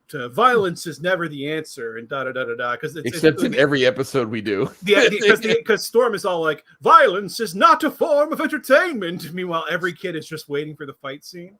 Yeah. So it's just like that, because you'd have the White Ranger come out and be like, yeah, don't fight. And then in the show itself, whenever they got into a fight, they'd have that music that went, fight! Fight! You just picture like kids getting like so riled up. That show got me ready for school in the morning. It's like after playing Mortal Kombat, they just come out and say, violence is wrong, kids. You know? Oh, I'm still holding like the head with the blood dripping down. He's now like, get over here. He throws it away. Like, all right, well, I'm gonna see you in the middle of you guys. I was going into it expecting a 10. My favorite villain, a great writer, future guest of the show, Brooks Wolftown, and just the Mojoworld concept. I knew what it was going to be about, expecting a 10, but it seemed rushed to me. There wasn't enough. I agree. And so I docked it a point for that. Yeah, like I've been saving 10s for episodes that have a lot of depth to them, like that Beauty and the Beast episode. No, that I pooped on. Yeah, I guess Yeah. there's not as much like emotional resonance, but I just every once in a while you get it's just fun, and I thought this. Oh was yeah, so I'm gonna stick with my 10. Oh, yeah, I've been this given is most of the funny episodes an 8, and this was a little better than that for me. Yeah, I This is enjoyed the kind of episode that we're like missing in modern television because everything is so serialized. Like you don't get these like one-offs basically. But yeah, I did quite enjoy it. And it's a great concept for one-off episodes of the series because you can just at the start of any episode have Mojo's new scheme come into play where the X-Men get wrapped up in it and have to go figure it out. It could be something different next time. You know, it's a great vehicle to do that, to do the one. It's like when Q shows up on Star Trek. It's like, you know, something different is going to happen, but you know, it's always going to be entertaining. So, and I assume when he shows up again in season 3, we'll get more of that. And also kudos to the animators because Mojo is an awesome, extremely involved design. Yeah. Oh, I mean, yeah. just doing him in I a love comic this would be design. like it's so labor intensive that it would be ridiculous. Just to imagine that they streamlined him a bit. He still looks really, really, really complicated, and they animated the hell out of him for 90s television. So, just a side note, Dave, what's the worst character that you hate to draw because of that? That's a good question. I feel like the Destroyer. Is it Mr. Sinister? Because of all I've never in my life drawn Mr. Sinister. With the Destroyer armor from Thor, because all the little spikes and stuff, that must be tough. No, there's got to be more complicated guys than that. I mean, I would love to draw Mojo, but at the same time, I would hate to draw Mojo. There are definitely, I can't think of them, but there are characters that people ask for at like conventions when you're doing sketches and you have like a set price, and it's just like I should have like some sort of like asterisk caveat of like, okay, if this guy is like covered in pouches and we're going to double the price here. Oh man, I'm coming. No up to 90s characters. 90s characters. I'm going to go to the next convention you're at, and I'm going to demand you draw Steppenwolf from the Snyder cut of Justice League, and I want every spike. Oh, dear God. I want every spike. I'm going to count them. They all better be clear and accounted for. That would be. Comic book designs don't get much more complicated than Mojo. He's pretty detailed. You know, I feel like who was the one? Oh, the Speedball when they made him the Iron Maiden character. What was his name? Payne? Penance. Yeah, that's right. His design looked fairly complicated and tough to draw. But anyway, interesting. Okay. Next segment, Adam.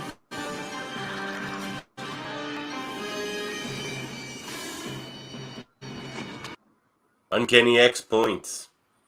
Who wants to go first? I'll go first since I got one first in my head. This episode reminds me of a, and I don't remember, maybe Dave can fill in, and I don't know if he would remember either, if this is only in the Archie Comics version or if this was in the cartoon proper. In the Ninja Turtles cartoon, when they go to become wrestlers in the space dimension, was that in the cartoon or just in the Archie Comics? Archie Comics, yeah. Really? Oh man, in my head I built up that they appeared in the series as well. Well, I guess I can't say that with 100% certainty because I don't know what happened like after like Ninja Turtles season 4, basically, and they had like 10. So something might have happened, but I know it was in Archie Comics first. Yeah, because in the Turtles comic, which were based on the cartoon that we all know from when we were kids, they go to Dimension X. It's not Dimension X; it's a different dimension. Cuddly, there's this giant cow head that slurps people up and transports them to other dimensions. Named Cuddly the Cowlick. Is that his name? Yep. Well, I can't believe I remembered that. And he transports them to another world where they are forced, similar to the Thing in Ultimate Class Wrestling. They're forced to adopt wrestling personas and fight other aliens in a combat sport, which is meant to kind of be wrestling, but more like an MMA because they're really fighting kind of scenario. All the turtles get different costumes that kind of reflect their personalities, and they all look really cool. It was always really fun in the comics when they went back there and competed in that thing. So this kind of reminded me of that, and it was just sort of a fun nostalgia click for my brain. You remember the John Ritter movie Stay Tuned? I was going to bring that up. That's one of my favorite movies. I have it on Blu-ray. It's a great movie. Really? I haven't seen it since I was a kid, and I loved it. I used to rent it all the time. When me and some friends get together, I bring the movie. We always bring a movie, and I brought that one time, and because they'd never seen it before, wow. and it's so still good. it's Eugene Levy's in it. It's still amazing. It's like Northern Exposure. Overexposure, Northern Overexposure, because all of the shows are.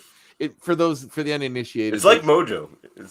I was going to bring that up as one of my points, actually, but is that yours? No, I just thought of it now, but it can be.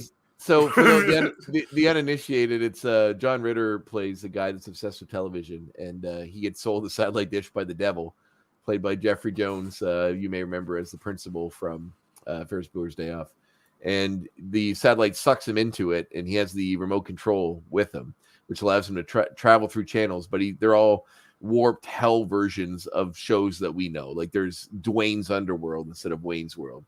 There's Northern Overexposure where they're getting eaten by wolves and he keeps running for his life. If he gets killed, he has to stay in hell. Him and his wife get sucked into it, who are having problems because she's frustrated with him for being obsessed with television. And it was a movie in the late 80s, early 90s. I feel like was it a TV movie or like a movie proper? Oh, no, it was a movie proper. I don't know if it had a theatrical release, but... I love that movie. It's still really good and really fun. And like they do some really fun stuff. They go into wrestling, they go into music videos, they go into an animated segment, which is very well animated. I think Chuck Jones animated it. It's really cool. It's a great movie, and it's definitely something that if you like this style of stuff going on in this episode, you should check out. John Ritter's always gold. Oh, he's so good in that, and he's a fencer too. He teaches fencing, is what he used to. So like there's an elaborate sword fight, which is pretty fun in it. That is a movie job you don't see very often. Usually they're architects, or they work at an ad agency. But a fencing instructor is different for a.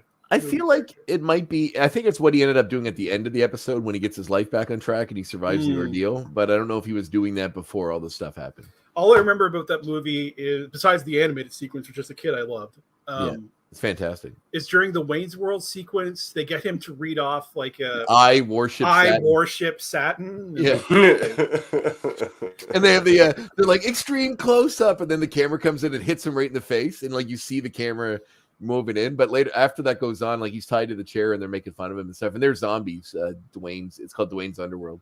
And at one point he goes, "Time for the red hot poker in the eye cam," and they cut to another cam, and he's like a poker that's not like a red hot poker in front of the cam moving towards his face. He's like, ah! He changes the channel right before he dies every time.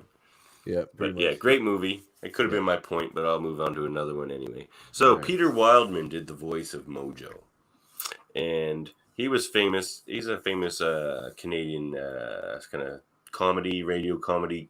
Sketch comedy kind of guy that we mentioned Kids in the Hall earlier. His earlier stuff called The Frantics, and then he did something called Four on the Floor and Mr. Canoehead. Mr. Canoehead. Yeah. God, I actually dimly remember that. He was struck by a bolt of lightning and he couldn't get the canoe off his head. Yeah. Yeah, that's him. Was he actually Canoehead, the same actor? Yeah. Wow, that is a deeply Canadian reference. And he influenced Kids in the Hall, apparently. Oh wow, that's really cool.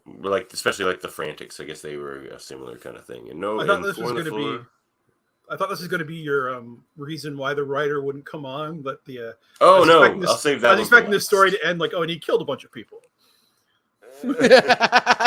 Happily, he did not kill a bunch of people. He murdered 6 people. They still haven't found him. He knocked him dead on the comedy circuit. Oh, zing. Yeah. All right, Dave, you got an X point for us? What did I write down? Here's one that isn't very good.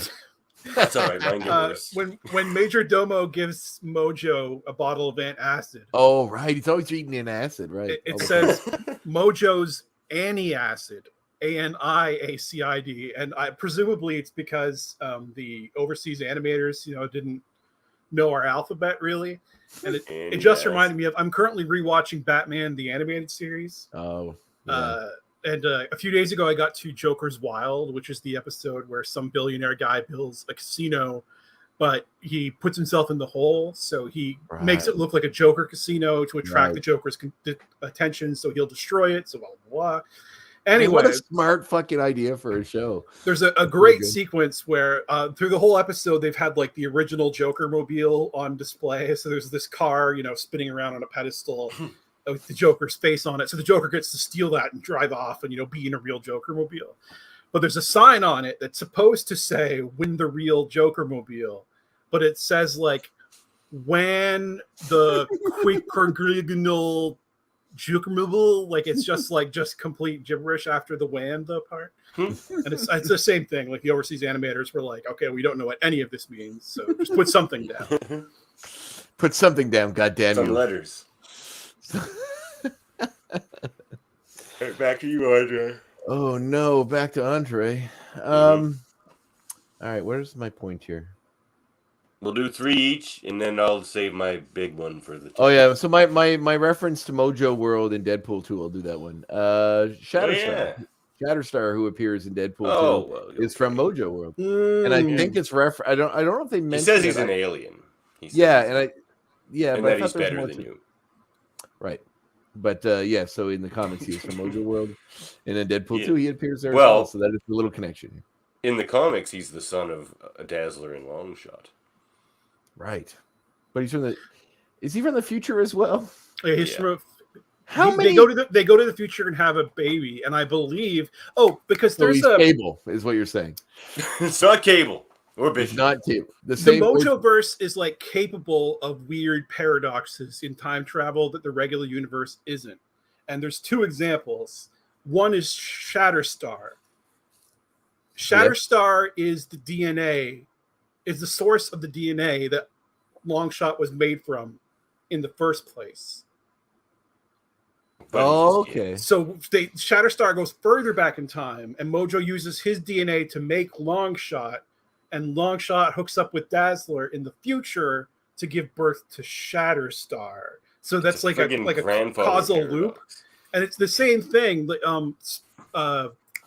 Roundhouse Rita, Ricochet Rita, or whatever. She's initially captured by Spiral, who won't exist until she's captured. And turned into Spiral. So it's like the universe is capable of these weird causal loops. God, I love the Mojo World. Good old Mojo World. All right. Who's up? Me? Yep. Okay. Mojo can't blink.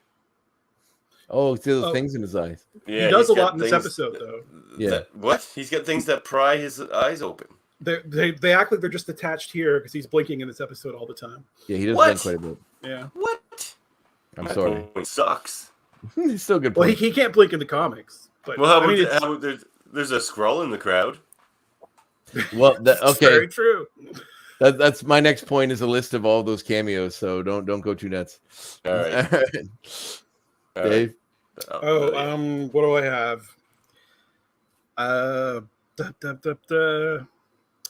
Miami Mutants is written in the font of New Mutants. I thought that was interesting. That is cool. I didn't notice that, but yeah, you're right. Oh, that is really cool. That is, yeah. All right. Font up there, yeah. So here's a list of some of the people that appear in small bits in the crowds. There's we see Psylocke very briefly. I got a picture of that for you. Yeah, there we go. We see the Super Adaptoid. But if they don't know anything about Earth and it's just some stupid backwater they don't bother with, how did they get Psylocke? And the Punisher. Maybe she vacations there. And the Punisher could just be for newsreels because that seems to be where they get these. A lot of these things that we're encountering seem to be robots. So, they could just be mirroring what they see on television from our world. We see the Punisher robot. We see Gladiator as a robot. This is his first appearance. Flashfire, one of the Imperial Guard, is seen as a robot. Earthquake, another Imperial Guard, is also seen as a robot.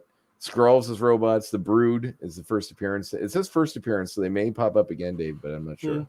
We also see Awesome Andy, as mentioned earlier, Awesome Android for his full name. And a very interesting deep cut from Spider-Man mythos that Dave will appreciate. Dragon Man. You see Dragon Man in that crowd. What? Is Dragon Man in there? Yeah, he's there as well. Which is a fun giant robot character that you that's popped up. I remember him most from, I think it was remember in the comics in the 90s, Dave, where they did that, they had the Enforcers, then they did some massive group of Enforcers, 100 villains. And there's the Eel and Dragon Man. It was tied up with the Blood Rose story. Oh, No, my like main Dragon Man memory is again from the Clone Saga when Ben Reilly was Spider-Man. He has to fight Dragon Man in an issue of Spectacular. Right, but didn't they do something with him later where they reprogram him and he's super intelligent? Yeah, he hangs out with the I have Fantastic no Four idea. now. Right. Yeah, it Basically was lives with in the Future Jonathan Foundation. Hickman.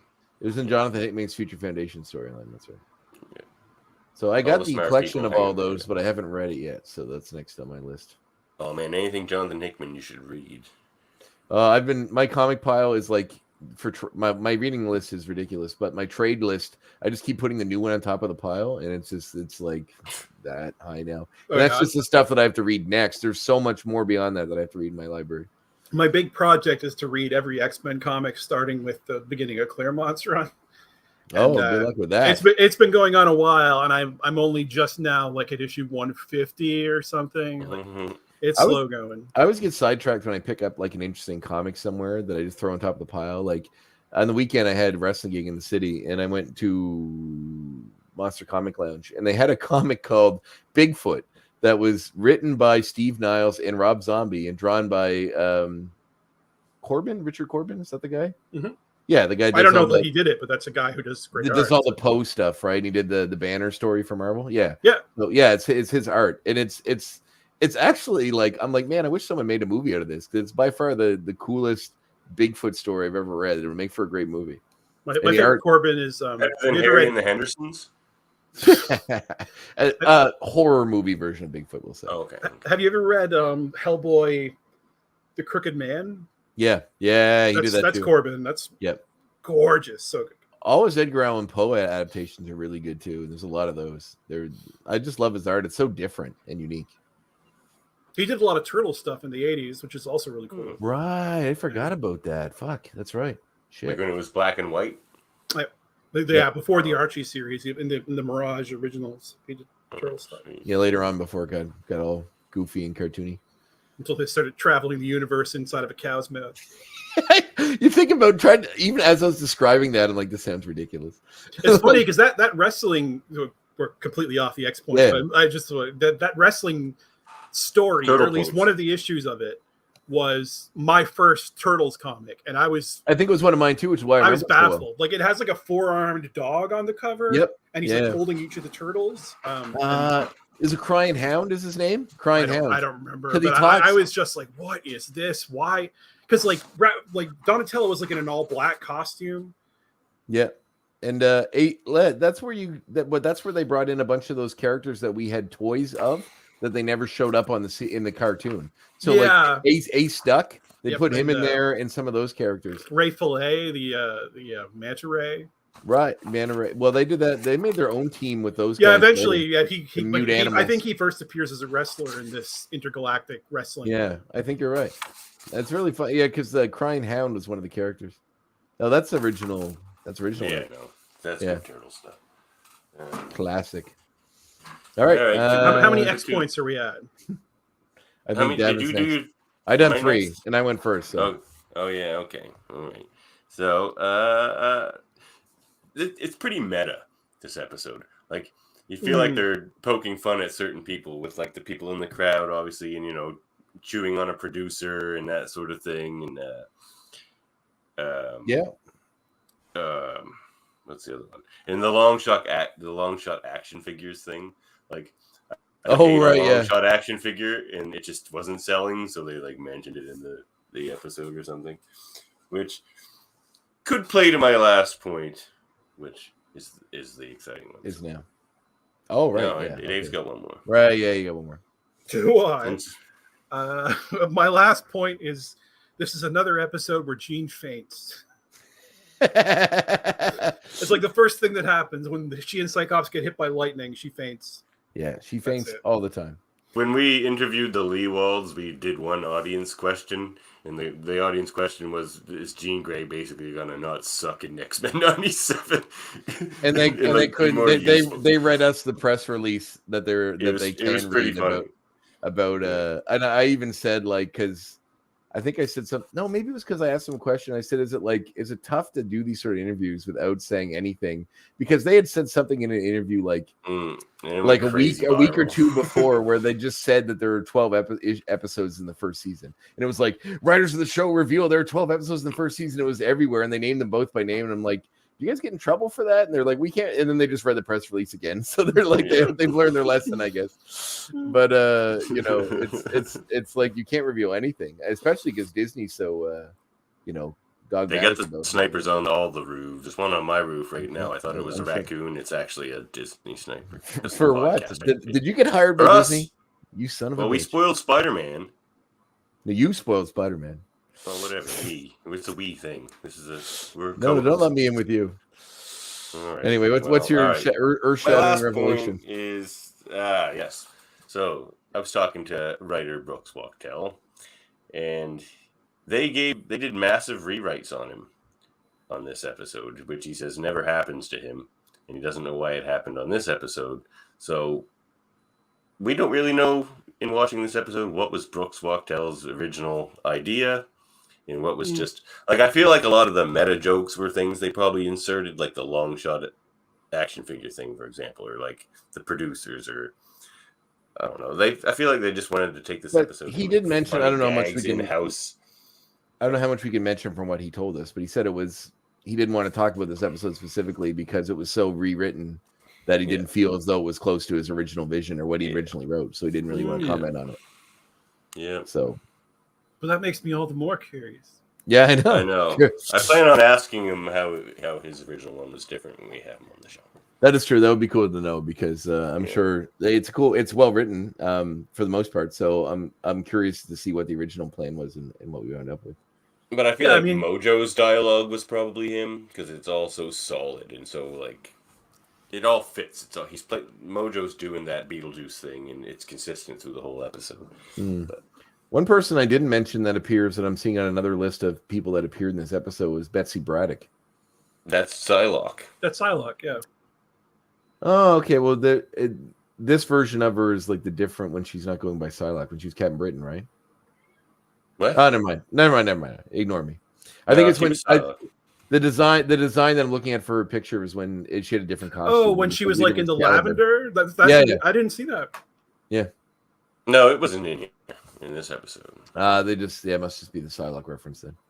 Yeah. So, all right, yeah, cool. Yeah, that's X points. So I guess that's moving on. Hey, check this out. Hey, check this out. It's our comic reminiscences and recommendations segment. All right, who's going first? I'll go first. I've already hyped this book. Everyone check out Giant Size X-Men Thunderbird with amazing art by, I don't know the artist's name, and obviously the art's good, but there's nothing I can do with it, really. He's some bum. I don't know. But, oh, yeah. It's good stuff. It's gorgeous artwork. Stuff. It is, and the story's fun. I liked it. I told Dave after I read it, I messaged him, and I said how much I enjoyed it. Is it spoiler if I show this page? No, not at all. What's up with this guy, man? He's an old character. Yeah, I think his first appearance was like an X-Force -1. Okay. In the late 90s, but he's in the inverse universe where things go backwards. You don't remember -1 much? No, I do. Okay. It's like Nuff said and all those months. I have Uncanny -1, Wolverine -1. Yeah, I have the Spider-Man's -1, and I have whatever X-Men -1 has Magneto going like on the cover. Remember when Wizard would do the half issue? Yeah. But anyway, yeah, he did. I never read it. I don't have Marvel Unlimited or whatever, but it's on Marvel Unlimited, so you can read the guy's backstory there. But they used the -1 to tell a story about Thunderbird before he died, and that villain was involved. So there's allusions basically. Back to Thunderbird. I like this design. He's almost like a skin werewolf. Like he's kind of like a wolf, but he doesn't have the fur, which I thought That was me. He looks really different in his werewolf form in the original, but they wanted to be more like body horror-y. Yeah, I think he looks really cool. It's almost like a Cronenberg character. So, like my thing with werewolves is always like, where does the fur go when they transform back? Like Wolfsbane should be leaving like giant piles of human-shaped fur, like just every time she goes back to human. So I was like, okay, this guy, his body hair might get a bit thicker, but nothing actually grows where there wasn't hair already. Yeah, I like the design. Yeah. And for our readers, what's the characters or listeners? What's the characters? Martinek, is that how you say it? Yeah. Edwin Martinek, that's what it is. Right. I don't know if that's how you say it, but that's how I. Do you ever have like a super villain name beyond that, or does he just call that in the comics? I think he just goes by the last name. He's just like Martinek. Yeah. Wolfie. That actually, I have another recommendation too. I was hyping that one because it's a good comic and everyone should read it. But let's do something Mojo related. Uncanny X-Men Annual number 10. I mean, what else you want? You got Mojo. You got Longshot joining the X-Men for the first time. You got X-Babies. What do you want? You got the X-Babies. Okay. All right. So Go read this one. It's the X-Babies. They're like the Muppet Babies, but better. And like, man, they did a really, not in this comic, in a newer comic, they did a really dramatic moment with X-Baby Wolverine, because it's after the real Wolverine died in the comics, after Death of Wolverine, and somebody tells X-Baby Wolverine about it, and X-Baby Wolverine just kind of like lumps over and starts crying. It brought tears to my eyes, man. I'm telling you. Dave, are you going to stand there and let him say that the Muppet Babies are not as good as the X-Men babies? I feel like love the Muppet Babies. They're not as good as the X-Babies. 6 of one, half dozen of the other. I don't have a preference. You're a Muppet fanatic. That's why I figured you'd be all up. Well, I love Muppet Babies. Muppet Babies kicked off the like, let's make it a baby craze of the 80s, like the Flintstones kids and a pup named Scooby-Doo. I think we need to write a book or do a documentary about it called "Let's Make It a Baby." It's like I like this idea about this dinosaur, but can it be a baby dinosaur? Done. Gee, here's the money. Here's the bag of money. Make it a baby and it'll sell. Throw it. And the New Mutants are in it too. There's a lot of good stuff in this comic. Anyway. All right. Dave, I see you getting a book. Do you want to go next? Yeah, I'm just gonna segue because this is literally the only appearance of Mojo that I own, because so much of it is like not currently in print in any capacity. Let me see if I can find it. So this is available in Inferno Prologue, X-Men Inferno Prologue, the omnibus. Do I have that one? I think I have the Inferno one, but not the Prologue. Or the crossovers one. No, I have the Acts of Vengeance crossovers one. I don't know if I have the Shattershot was a big Mojo story in the 90s. It had some epic covers that they made a lot of posters out of and stuff. Shattershot? I don't count it as real Mojo if it wasn't drawn by Adam Hughes, at least until times recent. But here it is. Okay, this is X-Men Annual number 12. Oh, yeah, Evolutionary War. Oh, yeah. Yeah, it's part of the Evolutionary War. Yeah, that's good stuff. It has awesome Adam Hughes art the whole way through. So you get that little bit of the Evolutionary War story brought to you by Adam Hughes' pen, not Adam Hughes, Art Adams' pen. I've been saying Adam Hughes the whole time. I think I feel like I have. I mean, Art Adams. Art Adams. Art Adams, yeah. Yes, I think I've been saying Adam Hughes. This is Art Adams too. This cover. Yes, it is. I mean, the interiors too, as well, aren't they? Yeah. Oh yeah. Art Adams is one of my top 4 favorite artists. Probably, I love Art Adams. But there is a backup. I want my X-Men, where Mojo finds out that the X-Men have died in continuity. They haven't really. I think it's a Siege Perilous thing. Yeah. But, after the events of Longshot, he had put cameras inside the eyes of Psylocke. So everything Psylocke saw from that point on for like 40 issues was being broadcast in the Mojoverse. Interesting. So now the X-Men are dead, quote unquote, and his show has been taken off the air. So in this little backup, he tries to come up with replacement X-Men. And it's really funny. It's full of like Art Adams getting to do like all kinds of fun stuff. Like you have like the female X-Men, which Mojo poo-poos. You have the mech X-Men. Yeah. They're going super meta with that. That's really funny. Like how all the trends that are out right now at that time period for new comic. Oh yeah. What if that's like the animal Oh, yeah. X-Men. Oh yeah, And then those aren't the pachyderm ones. no. But then they Those are- accidentally released the X Babies. babies. Yeah. And then the X babies wreak havoc. Mojo's like trying to kill them and stuff. But then it turns out that the public loves the X babies now, and Mojo Me decides too. to sign them, and that's how the comic ends. Yeah, But they you get also- signed. It's true. I don't know. It's really good. Art Adams, I love his Oh, art. Like his it's new so art good. is. At one point, I think I told the story on here before. Nick Bradshaw is heavily influenced by him for his art style. And one time, I had a poster I can that see that. I brought Nick to sign that was actually an Art Adams poster. And he's Oh, like, jeez. and he was like, "Don't worry about it, man." He's like, "It's It's a compliment. like, yeah, kind of is what he said." So I felt But, bad. You see here, it's hard to do. That's Mojo's like flying longship, like Bowser Mario 3 style. Yeah, awesome. Oh yeah, that's awesome. The spiral. There is there's Ricochet spiral in the Rita front. Yeah. tied to the front of the Who's It, Oh, which is pretty dark. But my favorite bit is like Mojo's like total disregard for the human lives that he creates. So like he's created these female X-Men, but then he decides on a whim that he doesn't like them. So he has Vanna White pull a lever, and they all just get dumped in a hole from the ship, and they fall to death. And that's the end of them. That's amazing. That's comedy. Anyway, that's the cover. X-Men Inferno prologue. All right. Lots of like amazing art and stories in here all the way through too. oh yeah. In a trend that I've started of just grabbing whatever random graphic novel I have on my shelf that is X-Men or X-Men related. Today I grabbed this one, which is the Extinction Agenda. Yeah.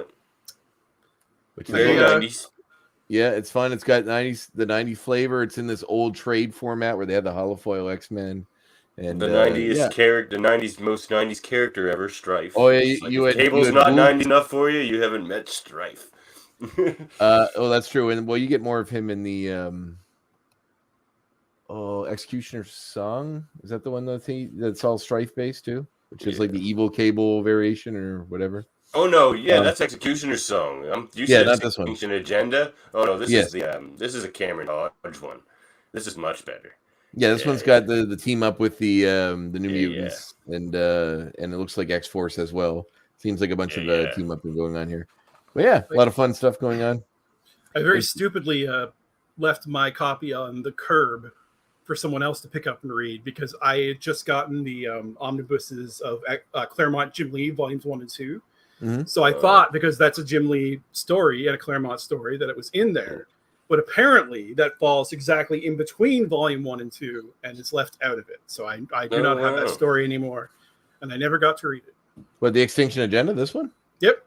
Oh That's the wow. one. Yeah, it looks well, I'll tell you what, I'm sure I'll come across another version someday. But yeah, if I do, I'll pick it up for you. But yeah, I don't know, it looks pretty interesting. It's got the beautiful art, from the this fun little time period. Yeah, my cover had like Storm on the front, with a shaved head, and I see near the back we get Cyclops back in his old blue and white costume. Was he not wearing that at this time, or is he back to wearing that at this time? Yes. Yeah. This is like just before the Jim Lee relaunch where he gets the yellow. costume. Oh, really cool. Okay. Yeah, one of the single issues had that shaved head Storm cover. Yeah, the bad guy seems to be, as you flip through the book, becoming more and more like a robot. It's been a while since I read this. Cameron Hodge is great. When he appears on TV, he has this like cardboard cutout of a human body hanging from his neck, so you'd think. Oh yeah. Oh, something else I should say about Mojo in the comics is Chris Claremont would, when he got to write Mojo, would use him to like rip on the industry and stuff, and like kind of like, so he was using the TV commentary to talk about the comic book industry. Mm-hmm. So I mean, in that issue, Mojo kills Chris Claremont himself, who says that the problem was the X-Men ran ragged. There were too many X-Men stories going on. We should have concentrated just on one and kept it good. And Mojo kills him. And that's the same thing. Like he didn't want there to be an X Factor book. He just wanted, the X-Men, and plus X-Men was coming out twice a month at that point. So. Yeah, it was definitely getting flooding the industry for sure. Well, I mean, now we're at the point of like, I couldn't tell you how many X-Men books there are. Oh, and Spider-Man books, it's fucking nuts. I can't keep track. I mean, there are 3 X-Men books right now, and any of them you could call like the main one, X-Men, X-Men Red, or Immortal X-Men. They're all like the main X-Men book. Plus a billion others. Yeah. There's an X Factor going right now too. There's an X Force going right now. Marauders, New Mutants. It's kind of fun because it seems like they can just pick any element of it and do something with it. Like I remember I liked, was it Peter David's Multiple Man story when that comic came out? It was by himself. It was just like he was like a noir detective story featuring Multiple Man. Like it's just kind of fun when they do Madrox, it was called. Yeah, with those established characters. So yeah, well now the X-Men books aren't even really like superhero books per se. It's like an ongoing sci-fi epic where people have superpowers. That's what Jonathan kind of neat does when he touches something. He makes it a long-term epic. And he left, but they're still doing his thing. They're still doing his thing. And even though he was awesome and perfect and great, he left, which means we finally get rid of that awful Jean Grey costume that he loved so much. So. Oh, right. Yeah. The skirt? The green dress was his baby. He loved it. But it's gone now, thankfully. It's not very superhero-y. I hate it. It's not for me. Why does this have to happen to me? Why can't I be normal? What's wrong with Andre? Oh no. I think I'm doing all right. I got some cool stuff to show off, and I posted on social media a while ago. I don't normally show that I wear shorts during these interviews, so you're going to see that now. But everyone's seen your legs, Andre. Well, you're going to see him again. So, a former guest on my show, Chelsea Scully, does these. This is what's working with Andre for sure. Yeah, for sure. It does these yarn dolls. I had her on the show where she does custom dolls of like anything really that you like, but specifically she does a lot of horror movie stuff. And she was at a convention I was at in PI, I was selling art, and I got to talking with her and I had her on the show. She really loves horror movies, so we talked about lots of stuff. But after talking to her, I was like, well, I kind of want to get her to make me something. And I was trying to think of what custom one I wanted to do. I'm a huge fan of a movie, and Dave, I don't know if you've ever heard of this. Maybe I've talked about it with Davin before.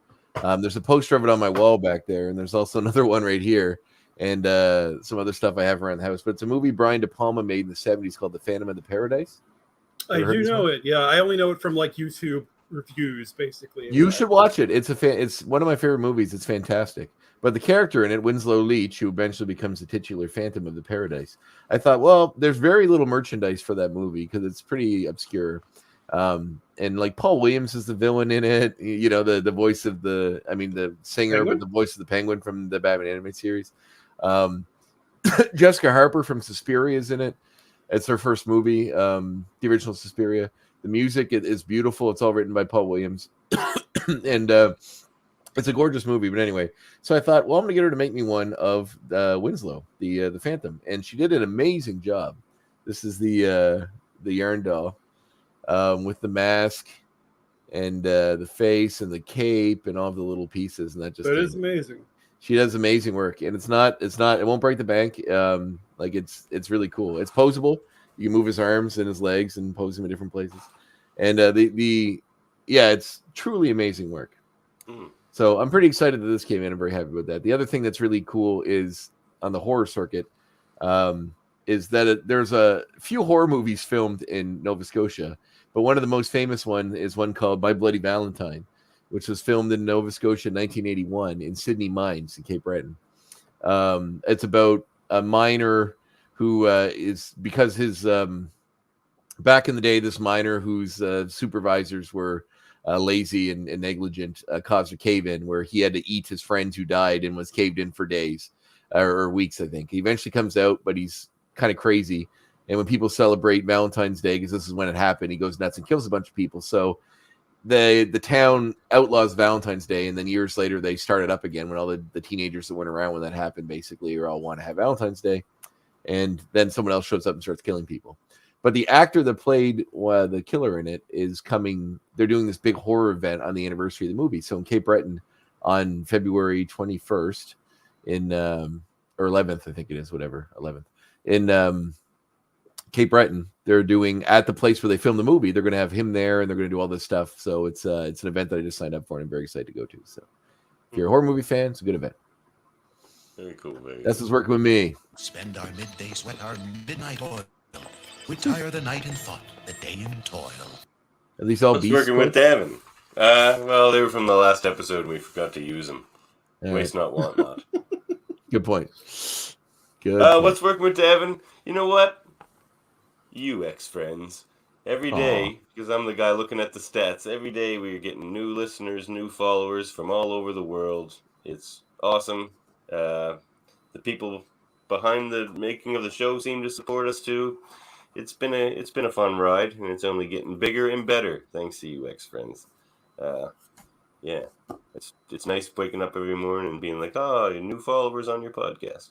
It's nice. Yeah, it is. And We they're just all seem over to the be world, getting- and like I swear, we might be more than 50% female listeners, which is interesting. Like, yeah, a lot of Yeah, female that's listeners. awesome. Very good. Well, So Dave, that's what's Dave's segment for what's working? Oh, with yeah, Dave? I got some stuff here. Hold on now. Yeah. I played it earlier, but you know. Oh.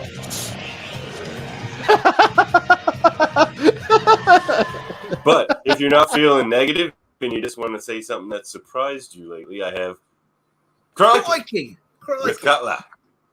Cutler. I don't know. There's what? I'm pretty on the spot. I guess what I've been playing the tabletop game X-Men United. Oh yeah. From Simon or whatever. I think it's Simon. How the company is pronounced. Yep. Pretty fun. It's got a billion different X-Men characters. That's Mojo. Yes, it does, and he's very hard to beat. Oh, interesting. Because you're like playing against the game's AI, basically, like as the cards come out, and with Mojo, you're trying to keep the ratings down.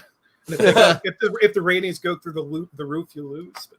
Dave, have you ever played a board game called Zombie Side? No, but I know that Simon is doing or did just quite successfully a Marvel. Yeah, unfortunately, they got me for pretty much all of it, so it's going to be like a year before it comes in. But I'm very excited to play because I love the Zombie Side games, and it looks like a really cool edition. Oh yeah, the miniatures are amazing. But I heard that the shipping costs are like. Yeah, it was stupid. I can't stand by how much money I spent on that, so I'm not going to reveal it. But I'm excited whenever it comes. The Galactus looks amazing. But I have a question for you because you and I have similarly aligned in comic stuff, and I haven't heard your take on it. Have you seen Doctor Strange yet? I did. What do you think? I really enjoyed it, but I could tell from the audience reaction that the audience didn't seem to really enjoy it. Really, I loved it. I thought it was like it's one of my top 5 favorite Marvel movies. I really enjoyed it. Visually, it definitely was for me. I mean, we've already spoiled it on the show. I mean, if people don't want to. I worship at the altar of Sam Raimi's kookier projects, including the Spider-Mans.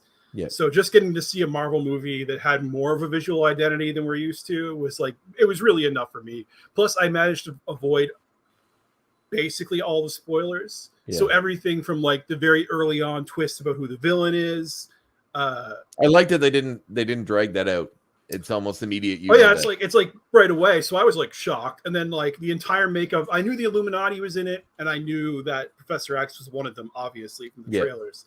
Beyond that, I had no idea. So like when the big one, I guess. We talked about it. It's okay, when Mr. Fantastic comes out, and it's John from The Office, Krasinski. Yeah, Krasinski, who was everybody's fan cast. Yes, he's mine for sure. I pooped my pants, basically. I was just like, whoa. Couldn't believe it. He was so good in the role too. And like, I'm really hoping that I hope so that's what they're going forward with, but I guess we'll see. But I've never seen a Marvel movie in the theater where the audience was so quiet. Like nobody laughed at any of the jokes. I found that as well. Yeah, well, the jokes didn't really land. That was the one. They didn't land for me either. Not the way they usually did, which is why I do feel the script was like a little undercooked. Felt like a first pass. I love what I said is I loved how different it felt than other Marvel movies. Like the whole thing is essentially them running from a threat, which is different. Like the whole movie is that. It's almost like one extended chase scene, which is really cool. And even the whole concept of a zombified version of yourself basically fighting the fight for you at the end was just really cool. Like I loved all of that. I thought it was so different and unique and fun. And I really, really enjoyed it. No, I do agree with you, but just the dialogue didn't quite snap the way you're used to it in a Marvel movie for me. I mean, Anson Mountback as Black Bolt was really fun. It was really cool to see the costume done in properly, which is really neat. The alternate Captain Marvels and Captain Carter are all fun too. And I mentioned this last week on our X Points about X-Men 97. If you watch through the credits at the end when they show the X-Men theme, it says X-Men 97 theme. So All right, which makes me wonder. I got a baby crying upstairs. Let's bring this to a close and not talk Oh, about okay. things Okay. anymore. All right. All right. The homework, Professor Zandre. Next episode. Oh, shoot! I had that up. Let me look at it again. Next episode is Reunion Part called 1. Reunion Part 1. Professor Me today. I got a baby to take care of. All right. That's So you right. can contact us at xmenreviewshow@gmail.com. Follow us on Facebook, the Twitches, and YouTube. You know, find your only version wherever you get your podcast. If you enjoyed this podcast, us in general, our banter, you know, like, review, subscribe. If you like comic books, buy everything David Cutler draws. And yeah, super rust ending, but No worries. Baby's No important. worries. right. Baby's important. Yeah, Save that baby. All right, I gotta save the baby. All right. Just make it a baby. I get the next baby upstairs. Let's just make this show us as babies, and we're set. We're done. We'll be the money all we're right. in. All right. See Catch you you later. next time, everybody. Bye. 1, 2, 3.